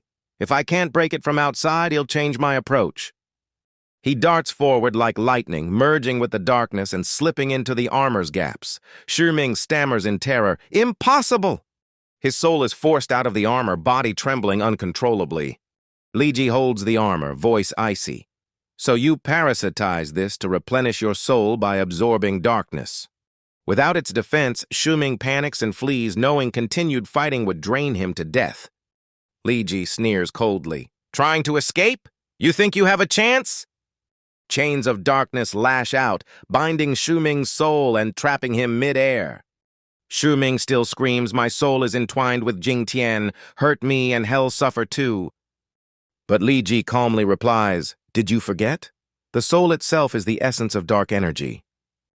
With no armor shielding him, Li Ji tightens the chains and begins draining Ming's soul energy. Jing Tian breaks free, eyes wide in shock. He stares at Li Ji in disbelief. Meanwhile, Li Ji keeps absorbing, voice emotionless, "Now become the catalyst for my ascension." Before vanishing completely, Ming howls, "Don't get too proud." He laughs hoarsely. "When he absorbs me to ascend, do you think hell spare you?" No creature escapes the trial of desire. Li Ji's body surges with immense dark energy, tearing at his limits. The ground beneath collapses into a deep pit, mirroring the violent transformation. He murmurs, "So this is what rank B feels like. System update human, rank B, third stage dark enhancement, skills, shadow sync, dark morph, shadow shift, dark domain." He turns toward Jing Tian, eyes sharp as blades.